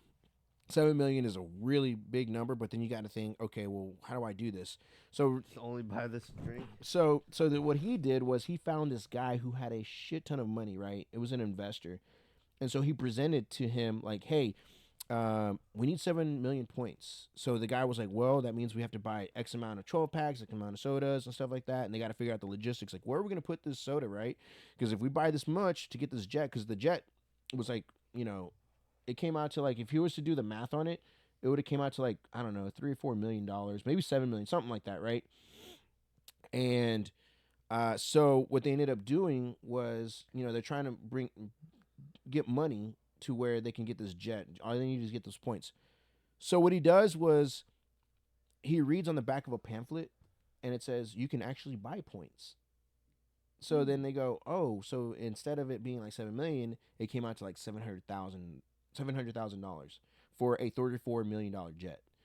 The people at Pepsi didn't see the issue with this. They didn't think about it. They were too busy trying to win the cola wars. They were just, and the bottom of the actual ad on television, there was no like small print, like they just thought no one would have that much money. Nobody was gonna do it. Yeah. So then what ends up happening is the guy sends over a check for the points, right? He's like, here's a cashier's check for $750,000. Give me the jet. And then Pepsi was like, no, like, we're not going to give you no jet. Like, and then it became like a huge legal battle. And it turns out that Pepsi has had a terrible history of like prizes and giveaways and stuff like that. Like, they also did one in the Philippines, where they did another contest where like if you get this, if it was kind of like a lottery, and if if you buy, if the more Pepsi you buy, the numbers that showed up under the cap, the more chances you win. Yeah. Well, they did like a lottery, and the magic number was like, I don't know, like 304, 306. I don't know. It was like 3 numbers. 304. I didn't even think about that. Shout out Evan. But anyways, long story made short, this specific number, multiple people, hundreds of people had the cap for the lottery, and Pepsi was refusing to give away the prize and stuff like that because it was their and people died from it, and so it was weird. Like, people died from it because they were like protesting and they were just trying to get that money that Pepsi had offered them. But anyways, long story made short, the kid ended up not getting the jet, but he did walk away with like one hell of a story. The documentary, again, like I said, it's on Netflix, and it's called Pepsi Where's My Jet. It's a 4-part series. Yeah, but it's something that I was just like, man, like, I remember as a kid. I don't know about you, dude, but 90s commercials are the best. I don't know I don't know if you were a big commercial kid or if you watched TV that much back in the day to tell, like, commercials back then till now. Yeah, the ones now suck. Like, when I think about the 90s commercials, I always think about like the Bud Light commercials were always classics. Do you remember those? I feel ones? like the 2000s were the best. The 90s ones are a little cheesy. What? The 90s one I think of is like the one where like, hey Dookie, what's that? You remember those? Yeah. A lot of the commercials in the 90s, dude, like, and I think I've told you this before, but like one of my biggest things that I do, or not biggest things, but one thing that I do is like when the family's asleep, you know what I mean? It's like 10 o'clock or whatever. I go on YouTube. And this is so, I don't know if this is like one of my weird things, but I go on YouTube and I'll watch commercials from back in the day. That's weird. Is it really? Yeah. Why, dude? You don't do that? You don't go back in the time for it? Oh, dude.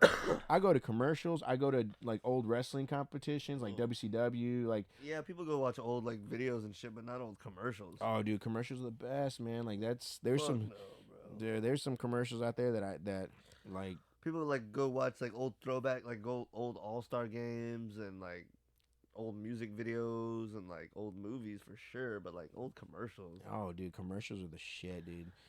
There's just some memories that like the other one was like the Grey Poupon. Can you pass the Grey Poupon? You remember that? I remember hearing about that, but I Oh, don't really dude. remember it like too well. Yeah, nah, man. Commercials, like I said, man. Like now, dude. The only one commercial that I can think of right now that is ingrained in my brain right now and it's probably because I watch like the football and like the NBA. It's that Burger King commercial. BK, have it your way, you rule. Boy, they've been having that slogan for a minute. What about the Geico one? I mean, Which there's one? a lot that like stick in your head. Oh, I mean, the lizard, he's in every damn. The Geico commercial that I remember is like I just saved a bunch of money on my car insurance by switching to Geico. 15 minutes could save you 15% more on your car insurance. Dude, I mean, they've drilled that in your fucking think head. about that, dude. Like, there's commercials out there. Another one. Allstate. Oh god, Allstate. I'm Denzel Washington's brother. With Dude. Allstate. Oh god, yeah. What's another one, dude? Like I remember commercials. I'm trying to think. You know what? I always wonder what ended up happening to the Burger King, that King. You remember the guy with the big creepy face? Yeah, the king. What did he end up doing? I Did don't know. he still get got canceled? the Jack in the Box character. Oh, I thought he retired. No, he's still around. Jack. Damn, bro, he's been around forever. Yeah, there's just some commercials that you're just like, like one of them. I like the Jack in the Box commercials with that dude. with It's Jack. pretty good, yeah. Yeah, I'm trying to think. Another one is like that National American University. Do you remember that?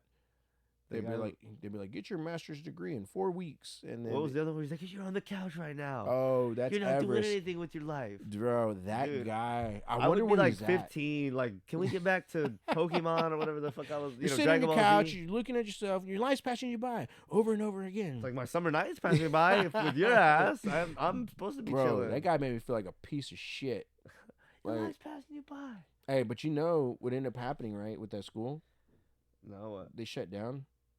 Yeah, it turned out that they were like taking advantage of people, and so they were like they would get people to go to their school, and it was like, yeah, for like I don't know, 60 grand. You're essentially paying for like a real Sheesh. tuition, Yeah. and it wasn't guaranteed as to what you were gonna do. Well, nothing's guaranteed in life. Yeah. Well, that's for sure. But I mean, one thing guaranteed is like when you go to that school, you're gonna be short on some money. No kidding. But yeah, dude, like I said, man, I like going down memory lane just because there's just a lot of events. Another one that I like that I go back to is like the Mark McGuire, the home run summer. Do you remember that? Mark No. McGuire, Sammy Sosa. Dude, that one was so Roger Maris had like the longest standing. Well, it wasn't longest standing, but he had a home run record of like 61 home runs, and that nobody could break. And then that summer, it was a home run chase. Mark McGuire had broke that record with the 60-second home run. I remember that to this day because it was such a big deal. But there's that event. I mean, is there any 90s things or anything like that I was born in '92, but like Yeah. in the '90s, I was like a little kid. Yeah. So most of the shit, like my childhood that I remember, like cherishes like the 2000s. Like you feel me? Because like early 2010s maybe, or like yeah, like before 2000 all the way up. Because like by 2000 I was 8.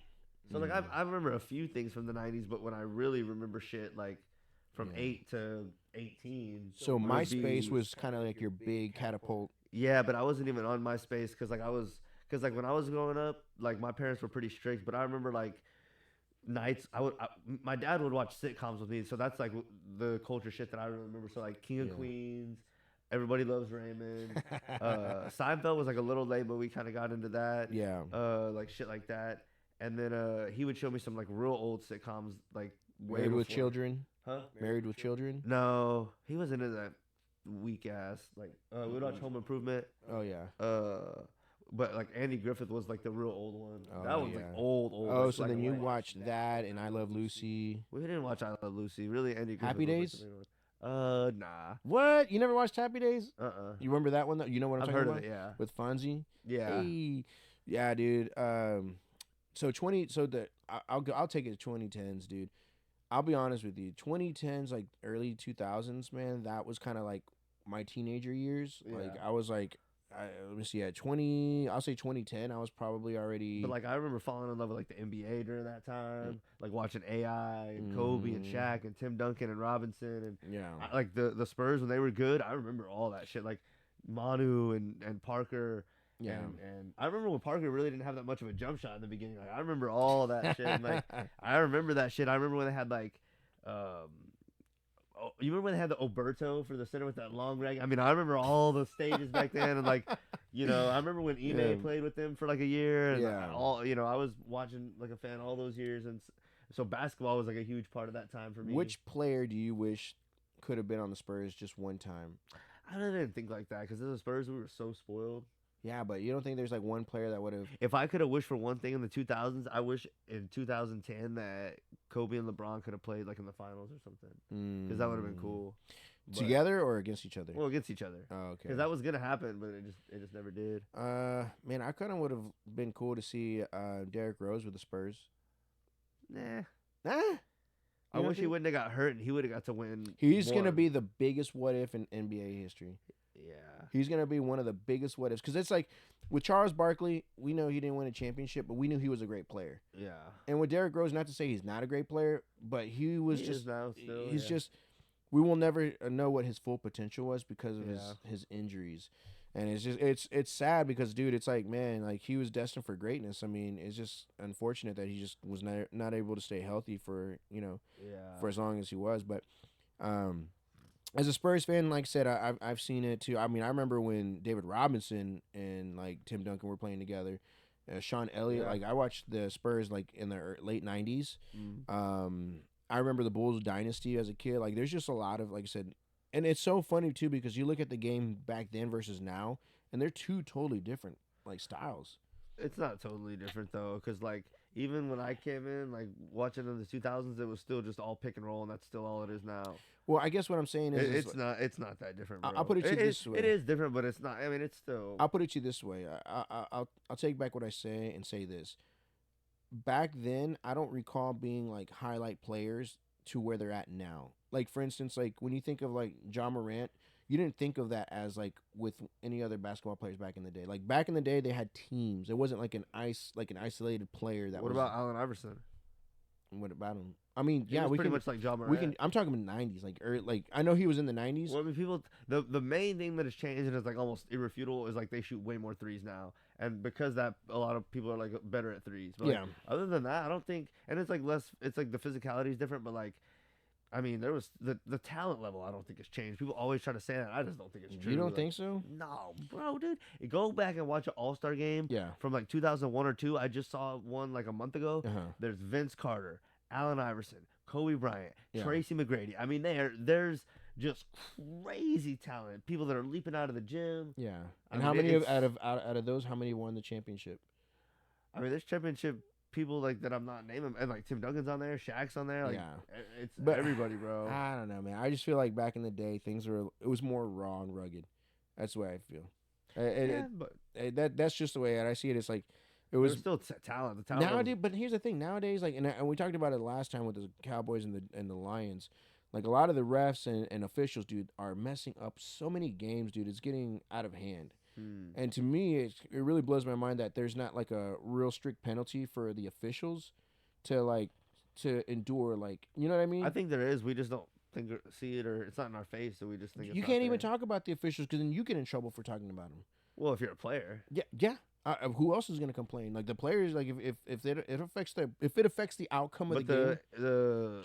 The refs are like accountable to like the league and certain stuff. So like if they get calls wrong, they like miss out on promotions, and like they're competing with each other to not be the worst. Like they have incentives, and they have like if you are one of the best, you get to do the playoffs, and then that's like a lot more money, and then like you're admired by your peers. Because like I think I talked about this in like maybe the first episode, but like I was watching the Vlad interviews, where he was interviewing Tim Donahue, and who was Tim Donahue again? The referee. Oh yeah, the one that was gambling and then went to jail and now he's out. Yeah, he was saying, what was I saying?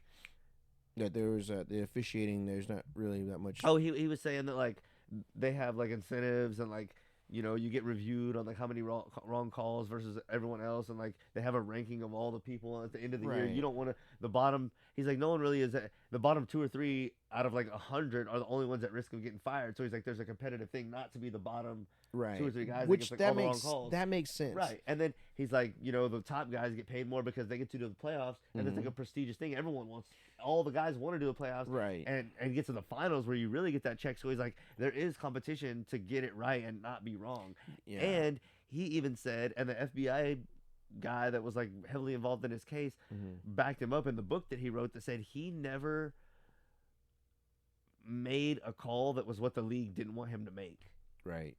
Or maybe if he did, he messed up, but it was he never was like egregiously going. He was always making calls with what the league had told him. Hey, like I had said in the other podcast, hey, we've been missing X, Y, and Z calls on Kobe or on Tim Duncan or on LeBron. So if he drives, don't miss those little hack calls. Like, we want you to call every little thing. Right. He would just do that like he was supposed to with his job, and then bet based off of that. But it's like, but the problem is like, for instance, like with Michael, you're saying the league shouldn't be doing shit like that. Well, here, like, I'll put it as an example. So I'm a Cowboys fan, so I'm a little biased on this, but like Micah Parsons, who's one of he's our best defensive player that we have. Right. Every play, and you can go back to the last 6 games. I think, in fact, they said the last time I saw, like, he's gone through 41 quarters, right, where they did not, or maybe it was a little less than that, but he's gone through that many games where no holding call was on him. Like, none of the players that were like defending against him have had that called on them. Right. Yeah. And it's just like, it's blatant. But now that you know what Tim Donahue said about the NBA, and I would assume the NFL is somewhat correct, because they are gonna shape what the refs do based on how they incentivize them. Right. Yeah, now. but Hold on. don't make it so obvious though. Well, here's the thing: who do you blame, the refs or the league? Because as he was saying, the league would influence what they did, Right. And then based on how they saw you call it right or wrong, Right. they would rank you versus the other refs, and it was a whole incentivized system, like I was saying. Right. So if the league is shaping what calls you're making based on the incentivization, is it really the refs' fault, or is it the league that's telling them what to do? But here's the thing: it's like, I blame the league. I do both. I would say both, and I'll say the refs have to do their job. If they're going against the league, the league's gonna like listen. It's the same thing as like when a cop, right? When a cop does, when a cop, I don't know if they have quotas. From what every officer that I've spoken with, they said there's no such thing as a quota. Okay, that's fine, whatever. But here's my thing: like, a cop still has to do their job no matter what, right? And it's like they're supposed to, right? And then the league will just say is the actual police union or whatever. Yeah. It's like, dude, I get what the refs are there for, and I understand that the league has an interest in generating a shit ton of money. Right. But what's going to end up happening is they're going to end up screwing themselves, because it's almost kind of like, dude, if you're not going to do a holding call on Micah Parsons, or against him, like, or being somebody's holding him, because in every play that you can see, every snap, dude, they have his jersey, they got his shoulder pad, they have it's so obvious. Yeah. It's like, dude, if we're going to do that, like, we got to do this. And if, like, for instance, the last game where Detroit lost against the Cowboys, I'm okay with it, because what ended up happening was it was a bad call on the refs. But what ended up happening was Detroit was trying to trick the Cowboys into thinking, a different play. Right. But what they ended up doing was tricking the refs. Right. With what they were trying to do. Listen, the game needs to be played the way that it should, right? And the calls need to be made. Now, if it's blatant, you just got to throw the flag. People are going to be more favorable to you, like, hey, you're doing your job. But if it's the league at that point, then it's like, is there an ulterior like, is there something else going on, like, or you know what I mean, like, what's the deal? It's almost to the point where it's like, what are they trying to do? What is the goal? Are they trying to get the team to be, I don't know. It's like LeBron would always say, like, he would complain that he never gets all the calls, like, going to the rim and LeBron, shit, that guy. But think about James Harden when he was with the Rockets and really hot. Like, he got like every call, right? Yeah. And then you think of LeBron during those years, and like, I know LeBron does flop. We agree on that. And he doesn't do it as often as others, but like when he does it, it's like it's in line with the worst.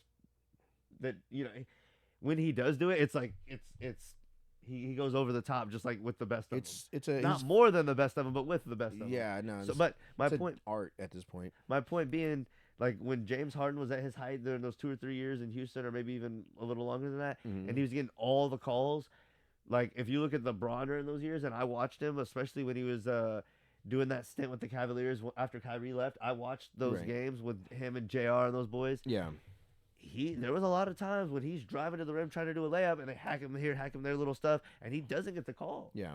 And he tends to flop when he's like on the perimeter dribbling and stuff or whatever. Yeah. But like when he's driving to the rim doing layups, he doesn't get all the calls like you would think. And like I don't know, it makes me wonder why. Because obviously he's like the top player in the league. They want him to do well, but it's like same thing with Micah. It's like he's a top dog, and like why would they just not call it? It's kind of weird. I don't know. Also, LeBron, I don't know if you're ever gonna see this, but I'm talking to you directly. Let the hair go. Oh shit, Bro, I saw him doing an interview in the locker room, and he was just brushing the shit out of his scalp. Like, what the hell? look, let's not pretend, okay? LeBron has been balding for a long time, bro. I'm talking years, and I don't know if he's had some procedure done to where he's been trying to like regenerate some of the old hair, but bro, let it go. I thought they had better treatment than that for people that have Bro, that much LeBron money. is like the most highest paid NBA player in the world ever. And he has these little, like, it's not even waves. It's like a ripple. It's like he has a little ripple, and it's like, bro, let it go. Kobe did it. Mike did it. Yeah. You need to do it too. I think at this point it's like, and I don't know what it is. I don't know if it's. I mean, I don't think like I don't know. There's no shame in like. I'll put it to you this way. I realized I was getting bald when I was like 20. I noticed that I was balding when I was 26. Around 26, because I would go to my barber and I'd get a taper. I'd be like, okay, cool. I would get a taper, fade edged up, and whatever. And then as I noticed, like my tapers would last longer, and I was like, man, like it's been a few weeks, like my shit. And then one day, I don't know what I was doing, but I had my face down in the sink, and I looked up real quick, and I don't know if you ever seen it where this is just me being weird, but I can see stuff like real quick before it pops up. It's like a delayed vision kind of deal. Yeah. And I saw the top of my head, and I was like, whoa, bro, I was starting to like thin up right here. Dang. It was like a thin little thing. I was like, oh no. But I wear caps all the time, so I didn't really care. You think that affects it? The hats? Yeah. No. It's just shitty genetics. Yeah. But yeah, so it was like a little thing, and I was like, okay, well, I still got hair, so it's all good. And then all of a sudden, dude, my hair just started going. My hairline started going back. You know what I mean? And then it started going back here, and I was like, I got to the point where I let my hair grow out, and I realized real quick I was starting to look like George Costanza. Yeah. I was like, oh shit. And at that point, I just said, fuck it, I'll just shave it. Yeah. And I don't know. They've always said like, or I've heard people say like when you shave your head, you appear to look taller. I'm like, that's a fucking lie. Bro, in fact, I look shorter because my head looks more rounder. You know what I mean? But LeBron, please, for the love of God, dude, just let it go. There's no shame in bald is beautiful. Bald is. Am I right? I mean, but you shave your head though. Why do you shave your head? You're not balding. No. What is it? I just don't like dealing with hair. That's it. Bro, I wish I had hair to deal with because, man, sometimes I'll be looking at my head and I'm just like, you know what it reminds me of? Like when you put like a rock on the lawn for a long time and then you move it. And then you move it. Dang. I'll be looking at my hair. I'm like, damn, bro, that's a damn shame. Like all my hair moved from my head straight to my ass, bro. Ugh. And I'm just like, man, this is a curse. This is what I get for being a dumbass back in the day. But, oh, well. So what are your predictions for this year? What do you think is going to happen? As far as just like events? As far as like the economy and just in general, as far as like politics. Shit, man. I don't know, man. It's so 2024 predictions. 2024. I'm hoping that 2024 is going to be a year of a better year. Here's the thing, right? We're already going into 2024 with Israel. It's a better year. Israel, Palestine. and the year before that was Ukraine versus Russia. So I'm like, we just need one more war to get this show popping. You know what I mean? It's just like, who's it gonna be? You know. But what I'm hoping, and that's my prediction. But what I'm hoping is like we can just kind of smooth over, because I still feel like we're on those lasting effects of COVID. You know, like we're just kind of shaking off the rust from it. You know what I mean? Because I think at this point we've got it so far behind us as far as that event goes.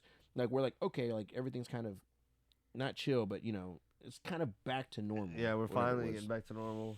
Yeah, and it's like, I'm hoping that that's going to be the case, that we just kind of, this year for us as a country, we actually get better economy wise. I feel like the housing market should hopefully get a little bit more healthier.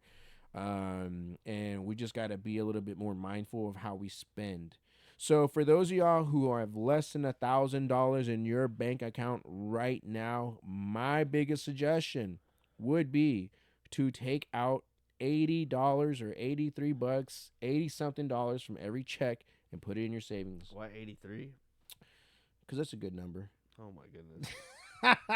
I feel like I feel like 83. I feel like 83 is big enough to show a impact on your account, right? It's big enough to where if you save like within 4 months, you'd be like, oh, okay, cool, I got a good savings.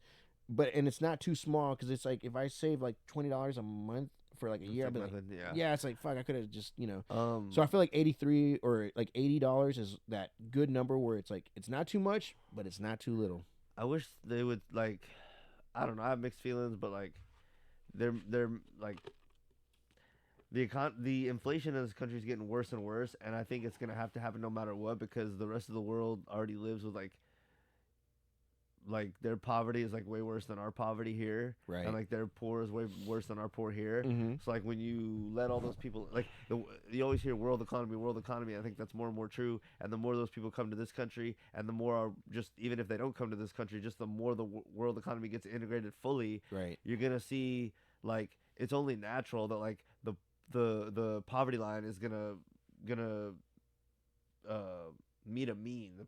Our poverty and the poverty of the world is gonna come together, and you see that with like all the people that come over here from Mexico and like other countries, and they are able to work for so cheap. If Americans are snobby and lazy and want to do it for like 25 an hour, but then the foreigners will do it happily for 15 because that's way better than their country. You're gonna see it meet in the middle of like 20, and so it drives the wages down, and that's why that's a whole other story. But it's like the fact that the rest of the world's like so poor, and the poor people here are living well relative.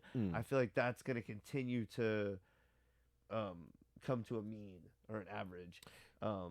So I kind of see what you're saying. You see what I'm saying? But at the same time, because like everything here is getting more and more expensive slowly, gradually every year. Right. To where we're more and more people in the poverty line. It's like that. I think it was a couple episodes ago. Episode 3. I think we were talking about the economy a little bit, and like how the average income in 2000 was like 32,000, and now the average income is only 36,000. Right. Versus the average house was like around 160 or 170 back in 2000. Versus now it's like in the 400s. Right. So it's like the income only went up 4,000, whereas the house like tripled or quadrupled in price. Right. It's like that just, and there's that just shows you real quick how the economy and like inflation is just trash. So one of the big things is like, as far as like the illegal situation, right? I've always kind of been like, my thing is like, I hear what people say, like, illegals, they kind of put a damper on the system and whatnot, which I'm not disagreeing. I agree with that. Do I think it's to the level that people are painting it out to be? I kind of say it, yeah, but then at the same time, no, because a lot of the jobs that they do are not exactly like no one else would do them. Right, and it's not necessarily true. It's not. I think Americans would do it, but it's just like who's gonna? No, they would not, dude. If the pay was there, I suppose. No, they wouldn't. You don't think so? No. You don't think Americans want to learn trades and Americans don't want to do roofing? Well, let's be honest. Roofers don't want to do roofing. But they do they it. fucking do it, so Yeah. Americans are not gonna do it. Yeah. What about like I worked for a road construction company. It was like Americans don't want to do that shit. Why is that? It's fucking hard ass work. Yeah, I know. I get that, but it's just like At what point? Because back Americans in the are day, lazy and entitled, and people from other countries they come here and they're doing the poorest job, and they're getting like as I said, if you're only willing to do it for 25, Yeah. and they're willing to do it for 15, in their country that's like really good, but for us that's like we think that's really low. We're just so entitled and blah blah blah blah blah. Yeah. So they're just willing to do the bare minimum jobs because to them that's like great money because their country is even way more fucked than ours. See, I always think of like So it's like bringing our level down. I always think of like But, I the mean, it's trade bound to thing, happen. like the trade thing. Like again, I'm still relatively new to the trade, and you know I think about like the people that were before us, like the trades like in the 50s and 60s when like the guys were out there like smoking cigarettes, just you know like OSHA wasn't even a thing, and I'm just like man, us as Americans like back in the day like we were some badass motherfuckers. And now, you know, now it's like nobody wants to do, like you said, nobody wants to do the hard work. I mean, God forbid they step out of their office and you know catch some fresh air, and it's kind of one of those things where it's like, if we keep going in this at this same level, is there going to be a point in time where we run out of people that are going to want to do trades? You know what I mean? Because I feel like, I mean, how many times do we hear like, man, we don't have any sheetrockers or people that have quality work? You know, the plumbers they're dude. Well, nobody wants to pay these people anything either. They want to pay them like you know, everybody's all about maximizing profit. So like, builders want to find the cheapest guy. They can do it the quickest. They can do it the best, and it's like a competition for like who can do it the best. But at some point, it's like, well, I don't know if I told you this, but I've always heard that you know, being cheap is expensive. yeah, There was this one site that I'm not going to say the name, but they had to redo the driveway because it was they had to break it down because it was such a shitty job. they just get in such a hurry. They have made so many mistakes. Yeah, so it's kind of like one of those things where it's like, you know, if you're gonna have an electrician come over, make sure you get a reputable one or one that knows what they're doing, because if you try to be cheap or do it yourself and you're like, I kind of know what I'm doing but I don't. I feel like on that job though, that's like their first job, so they no, for and they sure. know they're gonna make mistakes. So like, let's just do it as quick as possible and then Yeah. fix it as quick as possible. But they're gonna fix you're it. Seeing, Yeah. you're seeing like how going quick and Yeah. being cheap is like not But, good. But here's the thing: I think they understood the lesson there, and moving forward, they're gonna be like, okay, we're gonna get a little bit better on this. yeah. But there's other companies We'll see. that don't do that. we'll see. There's Won't we? fingers crossed. But there's other companies that knowingly have already gone through this experience and they still try to do what it is, you know. But like I said, if you're gonna go, I'll tell you this much: from my personal experience, as far as the trades go, you know, if you're looking into getting it, what kind of suggestions you've been you've been in electrical for what, 8 years, 7 years now, coming up 9, Almost 9. Yeah. 9 years. Let's just say somebody's interested in going to the trades, right? Let's say somebody's listening to the podcast right now. They're like, I want to get into either electrical, plumbing, whatever. Like, what kind of advice, if you had to start over, what advice would you give to someone that's considering going into it? You know, let's think they're a 30-year-old, 25-year-old, you know, even maybe early 40s, like considering going into the trade. What is something that you would recommend? You had to start all over. Yeah, I mean, I don't know. Like, I feel like it's just a certain type of person that wants to do it. Like, most people just like, I don't know. What You am I think trying to passion say? for it? You just have to, like, I don't know. You have to want to work hard because, like, most people, I think, just kind of don't.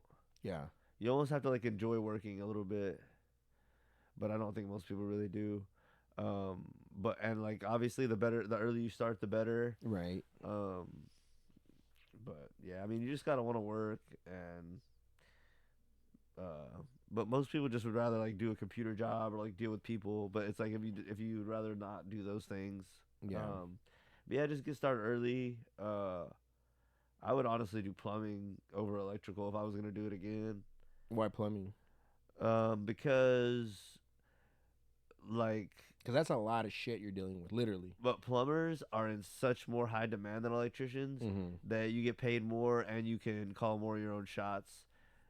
Somewhat as a plumber, I feel like, and like especially with like service work, there's like With electrical, there's not much service work. With plumbing, there's like so much freaking service work. It's like incredible because like when someone's living in just a house and their toilet breaks down, shower breaks down, sink, whatever, they have to call the plumber. Right. You have to call it when something's leaking or when if a toilet's not working or a shower's not working or your kitchen sink's not working. How long you need to go? It's like a vital thing you're going without. Right. Or if it's leaking, you have to call soon. Right. So it's always soon versus electrical.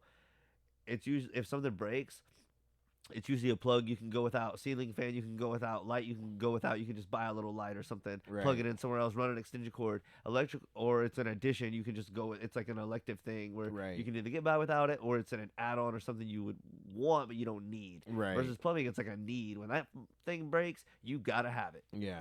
And nobody wants to deal with shit. So it's like Have less you dealt people, with it before?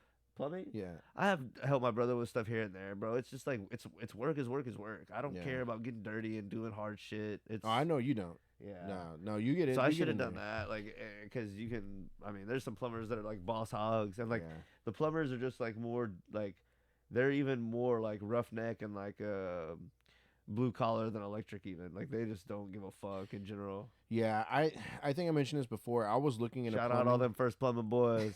I was looking into plumbing before I got into electrical, but every company that I spoke with, like the plumber apprentice was like starting at like 14 an hour. Like you was way lower. That's how it was back in the day when I started electrical. I got started out, but I didn't know anything, and I told them I didn't know anything. But I started off at 12 an hour. Yeah, I was like, man, And that was in 2015. yeah. But this was this was So, last it year. wasn't crazy. This was last year. Oh, okay. So when like I said, I was gonna go into plumbing, but like every company that I spoke with, I was like, man, I need this much to at least get by, and none of them were working. And so I almost gave up on it until when I saw that Bailey and Sledge was hiring, and that's when I spoke with Donnie, which I already had some interest in electrical, but I was just like, my biggest thing was, I was like, man, I just don't want to get shocked.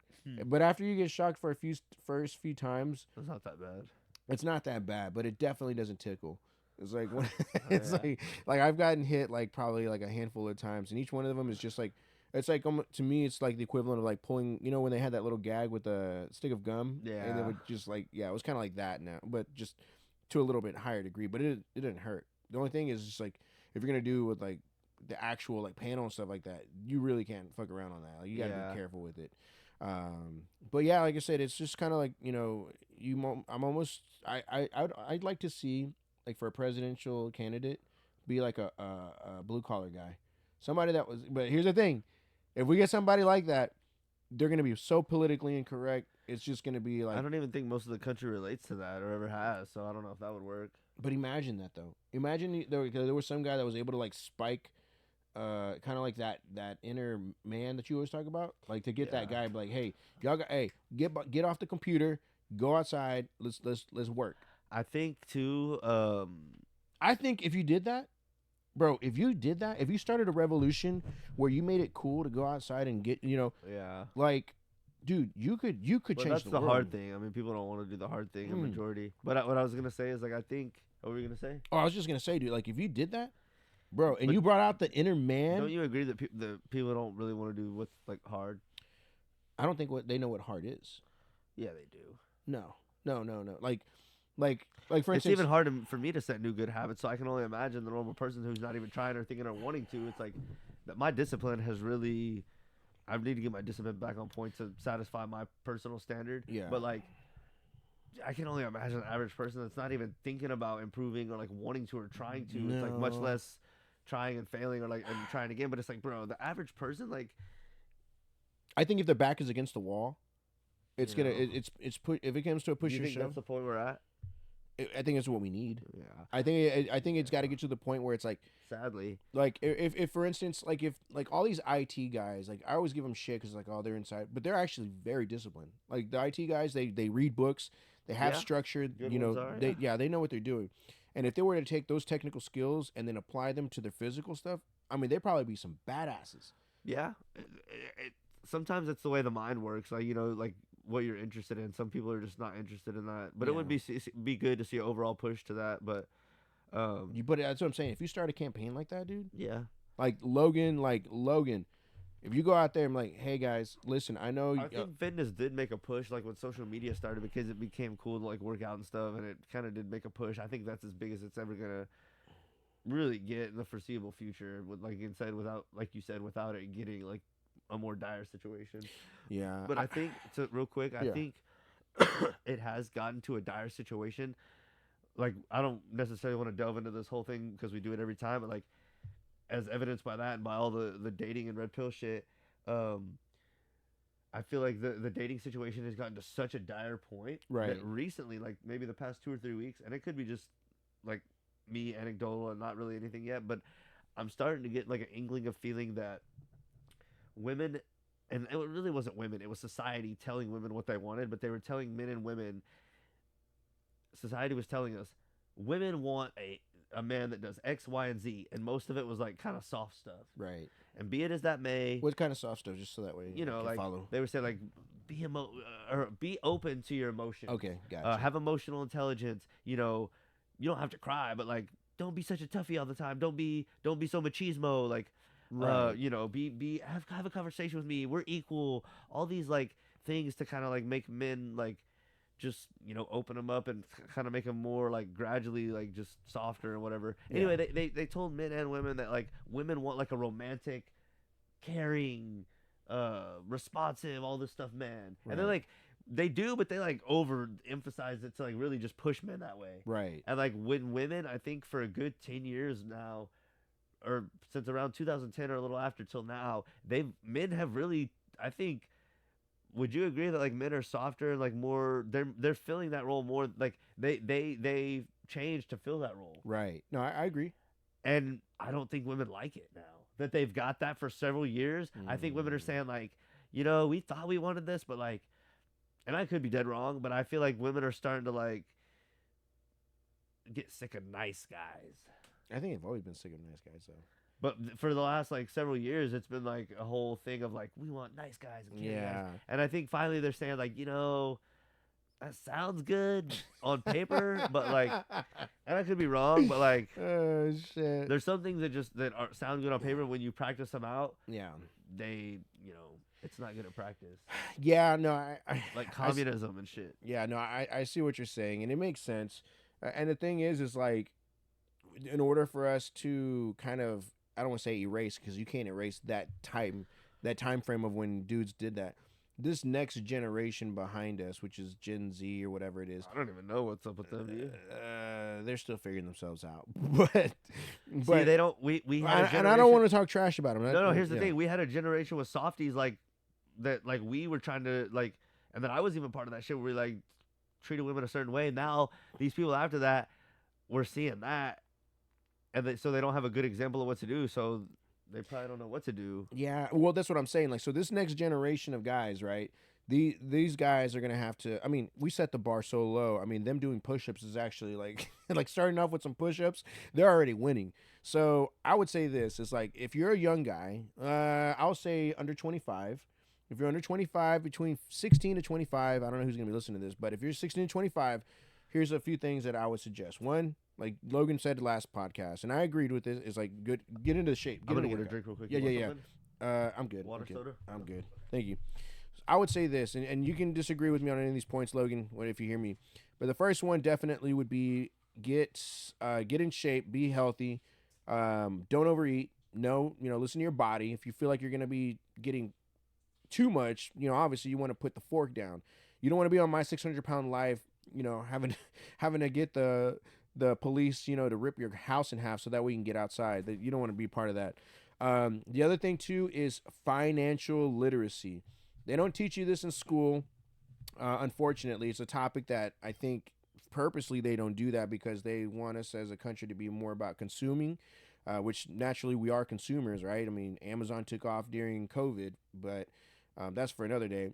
And then the other thing too is just really try to be, more physical with your work. Like I said, I got into the trades when I was 30. I had just turned 35 when I got into the trades. Fortunately for me, I think at 35, I'm not too late to get into the game. I've heard of apprentices getting in their 40s, and and I can say this, and I've told this before to to several people. It's like when you get in the trades, you're stepping into a man's world. You know what I mean? Like if you've never been around like men, and I don't mean like men like. Why do you laugh? What? What's so funny? Are we really like that rugged, Bro? Like I'll put you this way. We talk with like in real estate. We talk how we have discussions and stuff like that. It's no different, but I think with the trades, it's more direct, more blunt. You know what I mean? Yeah. And whether it's playful or whatever, like, Do you think? I don't really sense this, but is there more of a threat of physical violence in the trades, or not really? I think Not really. I think, or is there a little bit of that sense there? no, you know for a fact like you can get your ass whooped. You really? Yeah, I feel like if you disrespect another trade, or even somebody within, You feel like it's probably a lot more likely than you're more dude. We drink Monster Energy drinks for breakfast. Like, Yeah. that's gonna happen. I don't. there's but Modelo beer cans on the job site. I'll put it to you this way: your ass is more susceptible to getting kicked in the trades than if you were doing a real estate transaction. Yeah. But you got to understand, like, it's all about respect. Yeah. What it boils down to, and all this, like, if you're gonna come into the trades like a narcissistic asshole, and you like to push people's buttons, you're gonna find out really quickly that that's not how it It's gonna works. fuck you over. So I heard some of what you were saying. You were saying Get in shape. Get in shape. Yeah. Financial literacy. right, and then the other one is get physical with work. That's, I mean, if you're physical and in the gym, that's not a necessity, but right. I mean, it's but not, you got to get physical as a man. yeah, Yeah. I would, yeah. I know you're not into all the red pill, but like, that's why like there's certain red pill guys that I don't even like and whatever. Like everyone has their own medicine or whatever. But like, I'm gonna speak on Fresh and Fit because those are the guys that I'm really fans of and really like the most. Right. But like, the good most red pill guys are gonna tell you get in the gym. Right. But and Fresh and Fit are gonna always say and will say continue to say get in the gym, get your fitness on point, get your money on right, get, hustle, and like if you're starting at the bottom, don't be afraid to work 2 jobs Right. and like grind and Wait, they said that? oh yeah, dude. Oh, maybe Yeah, maybe we're not so different. Fresh and after Fit, all. like I know they get a bad rap because people hear a soundbite of like what's gonna be inflammatory and they think these guys hate women and they're lying about being alpha and they're douchebags. Right. But it's like, I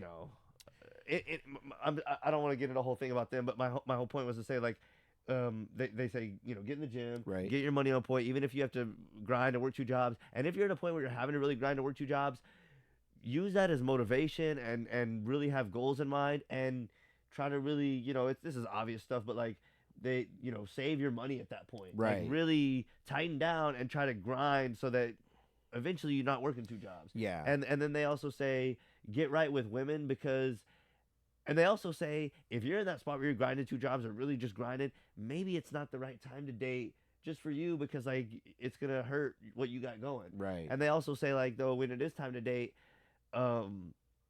they encourage men like don't be so like caught up on one girl type shit, and not as in the sense of like they don't even say it that but they do make that point of like don't just like, and this is I don't think any girl wants a guy to do this, but don't be like creepy over a girl, don't like crush on one girl, like kind of just have it a turns more, girls off when you do shit like right. And but most guys they like they want to find that special girl and they have like a type and they see her like but it's like Fresh and Fit just kind of say like they just kind of they don't say it explicitly like this, but they just kind of date with more like just view it as more of a like an activity that you're gonna like a different like view it differently than you already are. Like Right. view it like a just kind of like an activity, and like if it doesn't go well, oh well, the next one. Right. And like oh well, the next have what they say is have an abundance mindset. Okay. And that can sound weird, but it's just like don't get caught up thinking every girl is the girl. Like just kind of be more easy breezy with it. And Right. that's what girls do, and it's harder for guys because we have to do all the work. Mm. But it's like when you put yourself out there more, approach Right. girls, talk to them. When you get turned down, you get more experience and you'll learn more, and it'll become less of a big deal when you do it. Right. And that's what they say too. And then but make it to where it's more of a regular thing and more easy breezy. That way, when you get turned down, it's easy. and it's not a big a deal. But then you Right. get more Because there's guys that experience. don't know how to handle getting Rejection. yeah. Right. Because it's if you've ever seen But they preach a lot of good stuff, and so Yeah. you know. But yeah, when I was younger, like I dated quite a bit. I'm not gonna lie. And the one thing that for me was like I would invest a lot of time in a specific girl, and I had like dates that were very short lived, and I could tell right out the rip, like just from the initial conversation, I'd be like, yeah, this isn't gonna last long. And then there were some well, that like when you were talking to him initially, or on the first date. I would say first date.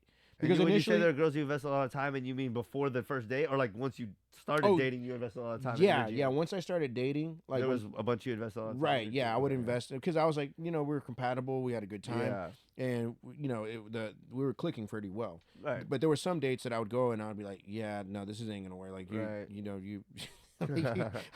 I would just there would just be little stuff like I would be Right. like, one biggest thing that dude, this is how weird I am. One biggest thing about me, like when I looked at a girl, I always looked at her nostrils. I would look at her nostrils. I'd be like, does she have boogers in her nose? Ooh. Like, have you ever been on a date where you see a girl with a booger in her nose? No. Bro, it I is. haven't really been on that many dates, but yeah. Oh, dude, it's I've been, crazy. dude. Yeah, I like the nostrils. They're just like if I can see a booger, like my bro. Or one time there was this girl I put her switched her name into my phone. I called her Booger Girl. Oh. So like she would hit me up and I would just decline. But yeah, I would like there's small stuff that I would look at when I was dating. They do that too. I mean, we all do that. Oh, when we're dude, I dating. know they put me down like shorty or Yeah. like you know what I mean. But yeah, like when I invested the time in like dating and stuff like that, and I really got to know that person, it was great. But in my mind, automatically, I was like, this ride is gonna come to the end. It's just a matter of when and how. Right. And see, like you got like Fresh and Fit gives you like the shortcuts and like the cliff notes, and like I think for someone who really wasn't as like social and doesn't date as much because I'm not as social in general.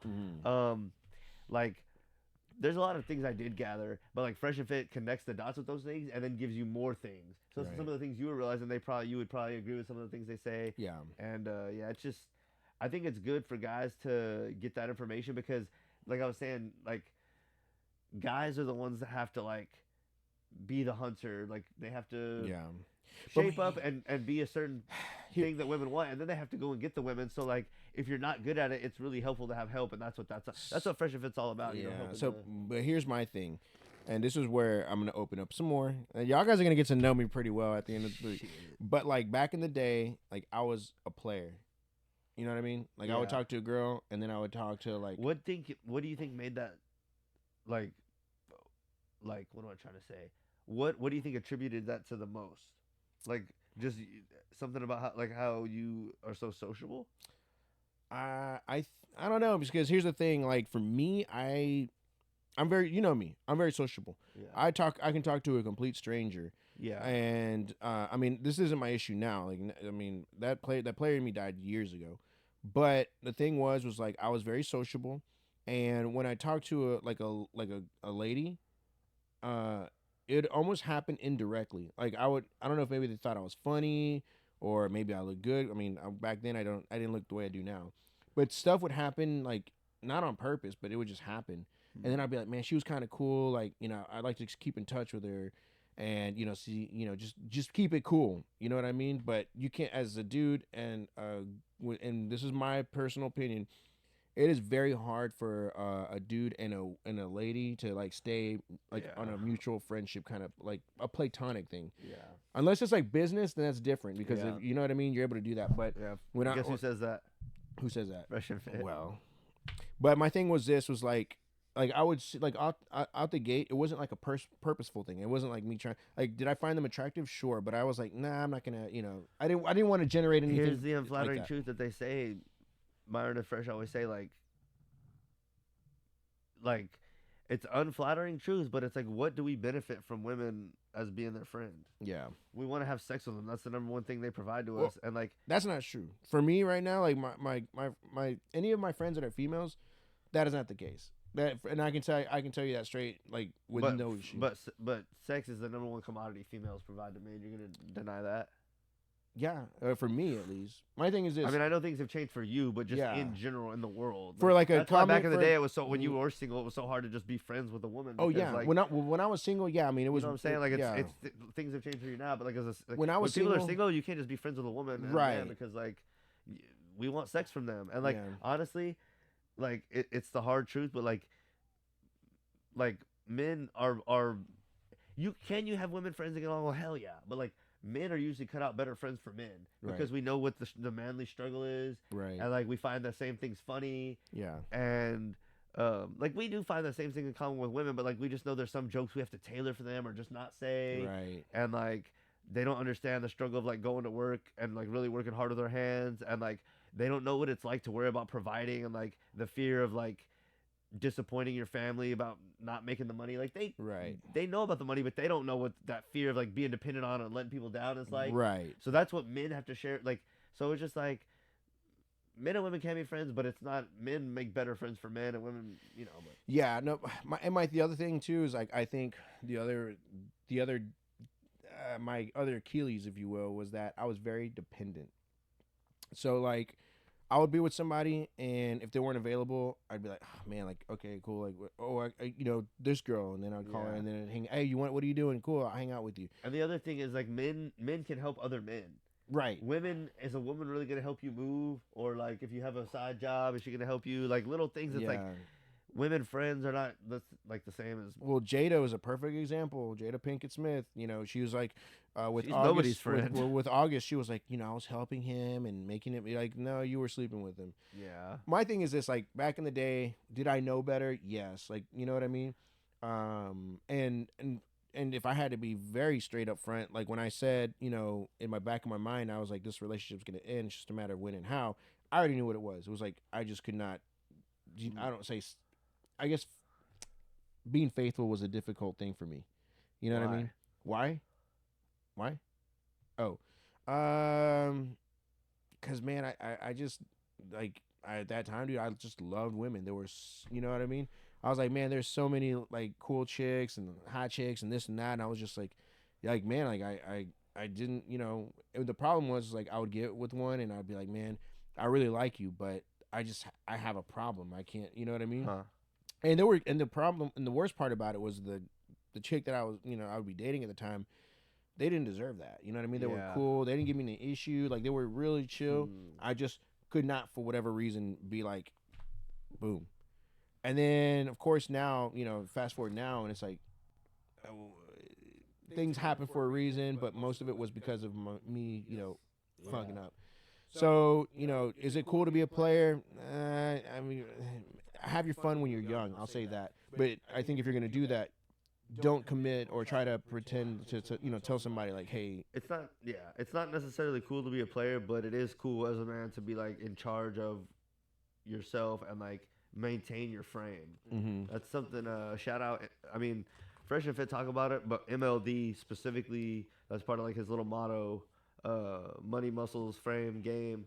But frame is like, I feel like it's really important as a man, just not even if you're dealing with a woman, just like in life, to just have a good fortitude of like who you are, your morals, and like how you kind of want to carry yourself, and like just focus on not really letting situations. This comes with the older you get and the more you experience life, but just not letting situations shake you and get you off your rocker. And like I really felt like post 25, I started to develop that where I'm like, I kind of have stuff's gonna happen, you're gonna get shook, but like just kind of having a good frame of like, even when stuff happens, you got this. Like you're not, life's not gonna end.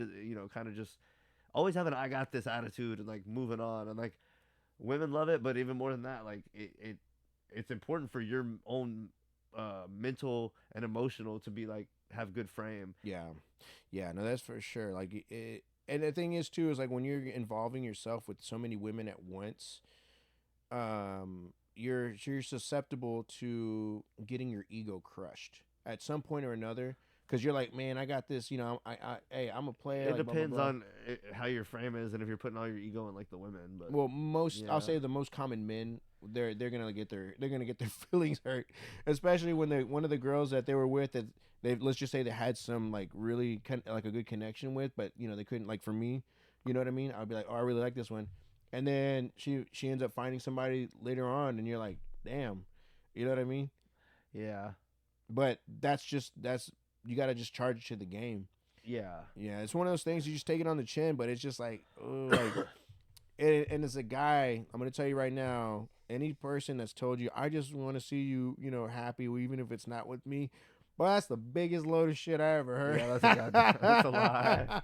That's a goddamn lie. Bro, I'm like, no. I want to see you miserable. No, I don't even want to see you. I just don't want to see you. If anything, they But- do not want to see you happy. But yeah, it's like one of those most common things. I'm gonna be honest. We want to see you doing dead bad. We want to see you bad. Bro. I want to see you in some stanky drawers at Walmart, struggling to buy your shit. milk. And the thing is too is like, man, I got Hey. I got homegirls, right, that have kids, and they're really cool ladies. Like, you know what I mean? Like, they're really, and it's for whatever reason. I don't know if it was them, their dude. Like, the shit did not work out, and I'm just like, man, like, Well, hold on. what's up? Well, yeah, it's I'm just saying, like, for me, I know these people on a personal level. yeah, they're good people. It just wonders like why they. I feel like I can't help but feel, and this is why I fight so hard for this every time, and like Yeah. I don't want to get into that. I mean, we can, but like I just feel like, damn, like. How many more generations are we going to continue to see all these baby mamas? And it's like, I don't know. I mean, honestly, dude, it's never gonna go away. It's never gonna go away. Now, will there be a decrease in baby mamas? Right? I think that if we were to take our It's logic, like, the fact that they have kids with dudes that they can't make it work with is crazy. I think it's very circumstantial. Does it have something to do with the fact that the guy they have kids with is he a lot of times is a piece of shit and they don't stay with him, but the fact that he doesn't listen to them and doesn't do what they want to do turns them on? Just that alone, like, oh, he doesn't want to do what I want to do. That's something I like, because like that's an alpha trait. Even if you're a stupid idiot that just does dumbass, and a lot of these baby daddies are don't do dumbass shit. Yeah. But it displays itself in a way like, I don't care about what she has to say, even if it's doing something stupid, and that like turns them on. I think what it comes down to is, I feel like it is. I think what it comes down to, and again, it's very circumstantial, right? I mean, it could be that. It could be they just fell out of love. It could be that there was the connection that they had just It wasn't a real connection. It was like a lustful connection. They're like, oh, he's rebellious. I'm gonna fuck him. Not even that. It's like this. That's what it is a lot of times, bro. A relationship is like a garden. If you do not like take care of it and yeah, nurture but a lot it, of these baby mamas were never even in much of a relationship with the dudes. right? But I'm talking about the ones that do. Like, there's Yeah. not every baby mama is just some girl that got knocked up on a weekend. Like, some of them are been in marriages that just didn't work out, and that's the one that I'm talking about. Because most of my homegirls, they had a dude, and it just for whatever reason didn't work out. But It's because women don't think they have to make any effort in relationships. They think the man has to always please them, and they don't have to do anything. well, either way, if that garden is not getting taken care of, I mean, dude, it withers and dies. So, but I think with going back to what I was saying, our logic, if man stepped up, let's just say get into the trades, work out, and I'm talking to this next generation, the younger guys. If you're watching this, I bet you if they were to do this, take these necessary steps that we're talking about, there will be a decrease in baby mamas, single baby mamas, because like you said, men are going to want to nurture. Men are going to want to take care of their families. They're going to do what it is to provide, work hard, and this and that. You do that, bro, it's going to be a different world. Like you said earlier, it's just people don't want to work hard. They don't want to work. They don't want to work for whatever reason. Yeah, here's the thing: if men work hard to become these better men, the women are gonna have to be like something good that deserve these good men. Yeah. Women can't be. I mean, men cannot be the only ones putting in work to improve themselves to make the apex relationship. That's the thing. Everything it's always put on it's always put on the man. When it's a problem, we shame the man, and then like when we want relationships to get better, we're like, oh, the man has to improve, and like the man can do this and the man can do that. And yes, he should and can and will. Yeah. But it's like we never, or very rarely, except for on Red Pill podcasts, which are like a fraction of the internet that people like to shame and shun. But it's like we never talk about what women need to do to make things better, and it's like. Men, Well, and the thing is, like I said last time, Yeah. men, when they are losers, society tells them real quick. When women, we just kind of like let them get by. It's like, it's fine, but we got to do the hard truth to improve things. Cause like we both gotta work to. yeah. It's I see your point, and you're not wrong, but I feel like I said, with the relationships. It's like one of the unflattering truths of this reality. Yeah. For a relationship, both parties have to try and want it. Exactly. Right? That's without exactly what I either was gonna one. say. So it's all this, man, gotta do this, man, gotta do this. Yes, but like if one party's doing all this and the other party's just down here, they have to grow together. Like it's like the yin and the yang. They have to. Both people have to try. Yeah, no, it's a collective effort. It's not 50-50, it's 100-100. You both got to put in the work for it. I mean, a relationship, job, whatever. When is the last time when you were talking with one of your women friends and they and I mean y'all might not talk about their relationships much, but when was the last time they were talking about something like, yeah, I should have done this or I should have improved or it was my fault in the relationship or anything like. I'll be honest with you. I don't talk to them about their past relationship because it's none of my business. Yeah. But what I will say is this: my homegirls that do have kids, they don't date. They don't. I've never seen them with Why? at least the one specifics that I'm talking about. I've never seen them, go on dates with like men. Do you think they're having sex? Oh, sure they're having sex, but I think what it is like, it's kind of like they don't want to put all their eggs in one basket because they probably were. They don't have any eggs left. God damn, dude. I'm saying is like, I think they've so lost. they just instead of trying to hold down a good man, they're just gonna hop from dick to dick. I don't think that. I mean, maybe they might be seeing somebody exclusive, but what they're doing though is like it's like, I think they've lost their faith in men at least for now, and maybe they're living their life the way that they know best, and I don't know. I mean, hopefully they find their happily ever after. I like to think that everybody does, but I just know like growing up in a single mother household, that's a very tough thing to do. And really the last thing you want to put on your plate is, do I really want this, want a guy to come in and whatever. It's Yeah. I think as mothers, their thoughts are more so on their kids and to protect and provide. Yeah, for them. I think like I see my parents and I'm glad my mom didn't like date anyone or bring in like a new dad or anything. Right. But like, cause I still got to see both my parents like even after they were broken up. But like, I wish they would have tried to stay together harder. But like, not really for me. But like my youngest brother, Yeah. I think it really affected him like the most. And like he could have done like, it just would have done him good if they would have stayed together. But I think they both had faults. And I've talked with my mom about this, and my dad, I really haven't as much. But like, I just feel like he had his faults, but her faults were like, and I've told her this and talked about this with her, were like influenced by feminism and like how she put her career, maybe not first, but she put her career at a priority level at which it affected their relationship. Right. Because he would always tell her, please come home like on time, like because my mom like has a problem like getting up early in the mornings, like being on time. Yeah. So she would like go into work late and then she would like stay late to get the 8 hours. Right. And my dad would be like, please like come home on time so that when we do have disagreements, we can hash it out, or we could just spend time together and like be a family. But she would come home late, and I always remember like that. Like I said, he had his problems that I like won't get into at this time, but like her putting her career at such a priority level affected the relationship. And it's like, was she wrong to have a career? Who's to say? But it's like the checkerboard thing. There's only so much time in a day, and that affected things. So it's just one of those things where like, because the economy's so bad, we feel like both parties in a relationship have to work to make it work. Right. And because feminism, they think, and she was even saying this, I can't have goals. I can't have. They've taught women that like having goals and ambitions and your own career and all that is like the most important thing. And maybe it is, but like maybe that doing that won't make you the most happy. So I think that's what we're seeing a lot. Like women prioritize that, and then like they maybe wish like at the end of the day they would have prioritized like the family a little more. Yeah. It's like I said, it's a really tough thing to. Because like you can work like 30 years for a job and then they lay you off, and when you're done, no one cares about you if you ever worked there at all. Yeah. Versus your family, after 30 years, they freaking love you and like that's their whole life. So it's like sometimes, There was a meme that I saw somebody posted, or I guess it was a caption. It was like, nobody's going to remember the extra hours that you put into work except for your kids. Exactly. And there's been ladies that are a little older on Fresh and Fit say that and like get real and be like, yeah, I put in X, Y, and Z, and I wish I would have realized sooner that like I was career number one was not the thing I wanted that was going to fulfill me in X, Y, and Z. And it's like, it's honestly a catch-22. I mean, when you boil it down, it's like I don't want my kids to grow up in a impoverished, in poverty and stuff like that. Especially if I'm a single mom, you really, at that point, it's just like I got to do something. Like I can't, you know what I mean?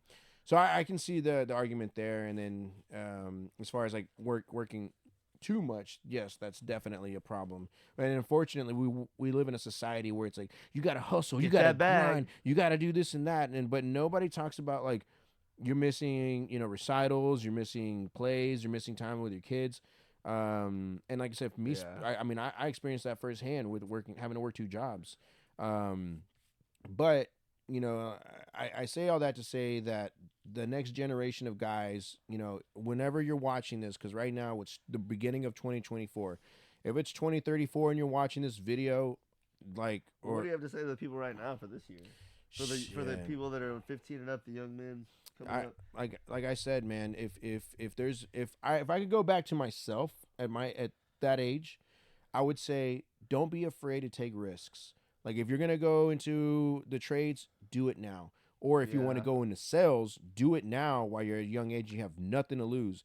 Like take advantage of your youth and don't just sit there play video games all day and rot your brain out. Like get out there and talk to people. But I would say this: don't feel like as soon as you graduate high school, you have to make your life decision right then. Right. I would say it's fine to work, get a job, work a year or two so you're 20. Mm-hmm. But in that year or two, don't just be working and fucking off. Like you can have fun, but during that year or two when you're working, think about the job I have right now that I'm working to like get by and save money. Do I like it? And start looking at other jobs and be thinking, because like when I was in high school, it's hard to think about what you're gonna do in the real world. But then when you hit the real world, you do start seeing and thinking like what other people are doing. Right. So I would be a big advocate of like don't be pressured, because what I did was like they when I was in high school they were pushing college. They did it to everybody. I know, and so when I got out, I went straight to college, but I had no plan or no nothing. So I wasted like a year or two. I guess not wasted, but like. Looking back, I think I would have been happier and better off if I would have just been working and chilling and saving money and thinking about what I was going to do. Right. Instead of like doing college, because I might have got into the trades quicker. Maybe not, but I feel like that would have been a better option for me. So I would just encourage people, it's okay to get out, work for a year or two, strategize, plot, save, and then maybe make your move. Mm-hmm. And but don't be afraid to take a risk though. During that time or at the end of that 2 years or whenever you're take that risk. Mm-hmm. Take the risk earlier on with your career, like if you want to do something online or you want to do a trade, right, go for it. The other thing too is like again, money. Like it's so easy to blow a check and so fast, like with name brands, and you got to get this and that. At the end of the day, that shit is meaningless. Like literally, it's it's something that it brings no value to you. If you need basic money facts like that, which are really good, look up what's his name? Which book? Oh fuck. What's the name of the book? Dave Ramsey. Oh, there you go. Dave Ramsey. He has a lot of books, but just look up his basic like he's you can get to a level where you're like outgrow his financial advice, but like if you're starting out and just want like real basic like money tips, he's really good about like, don't impulse buy. Don't go out to eat. If you're gonna buy something like a TV or like something that's like $500 or $1,000, don't have to make payments on it or set up a payment plan.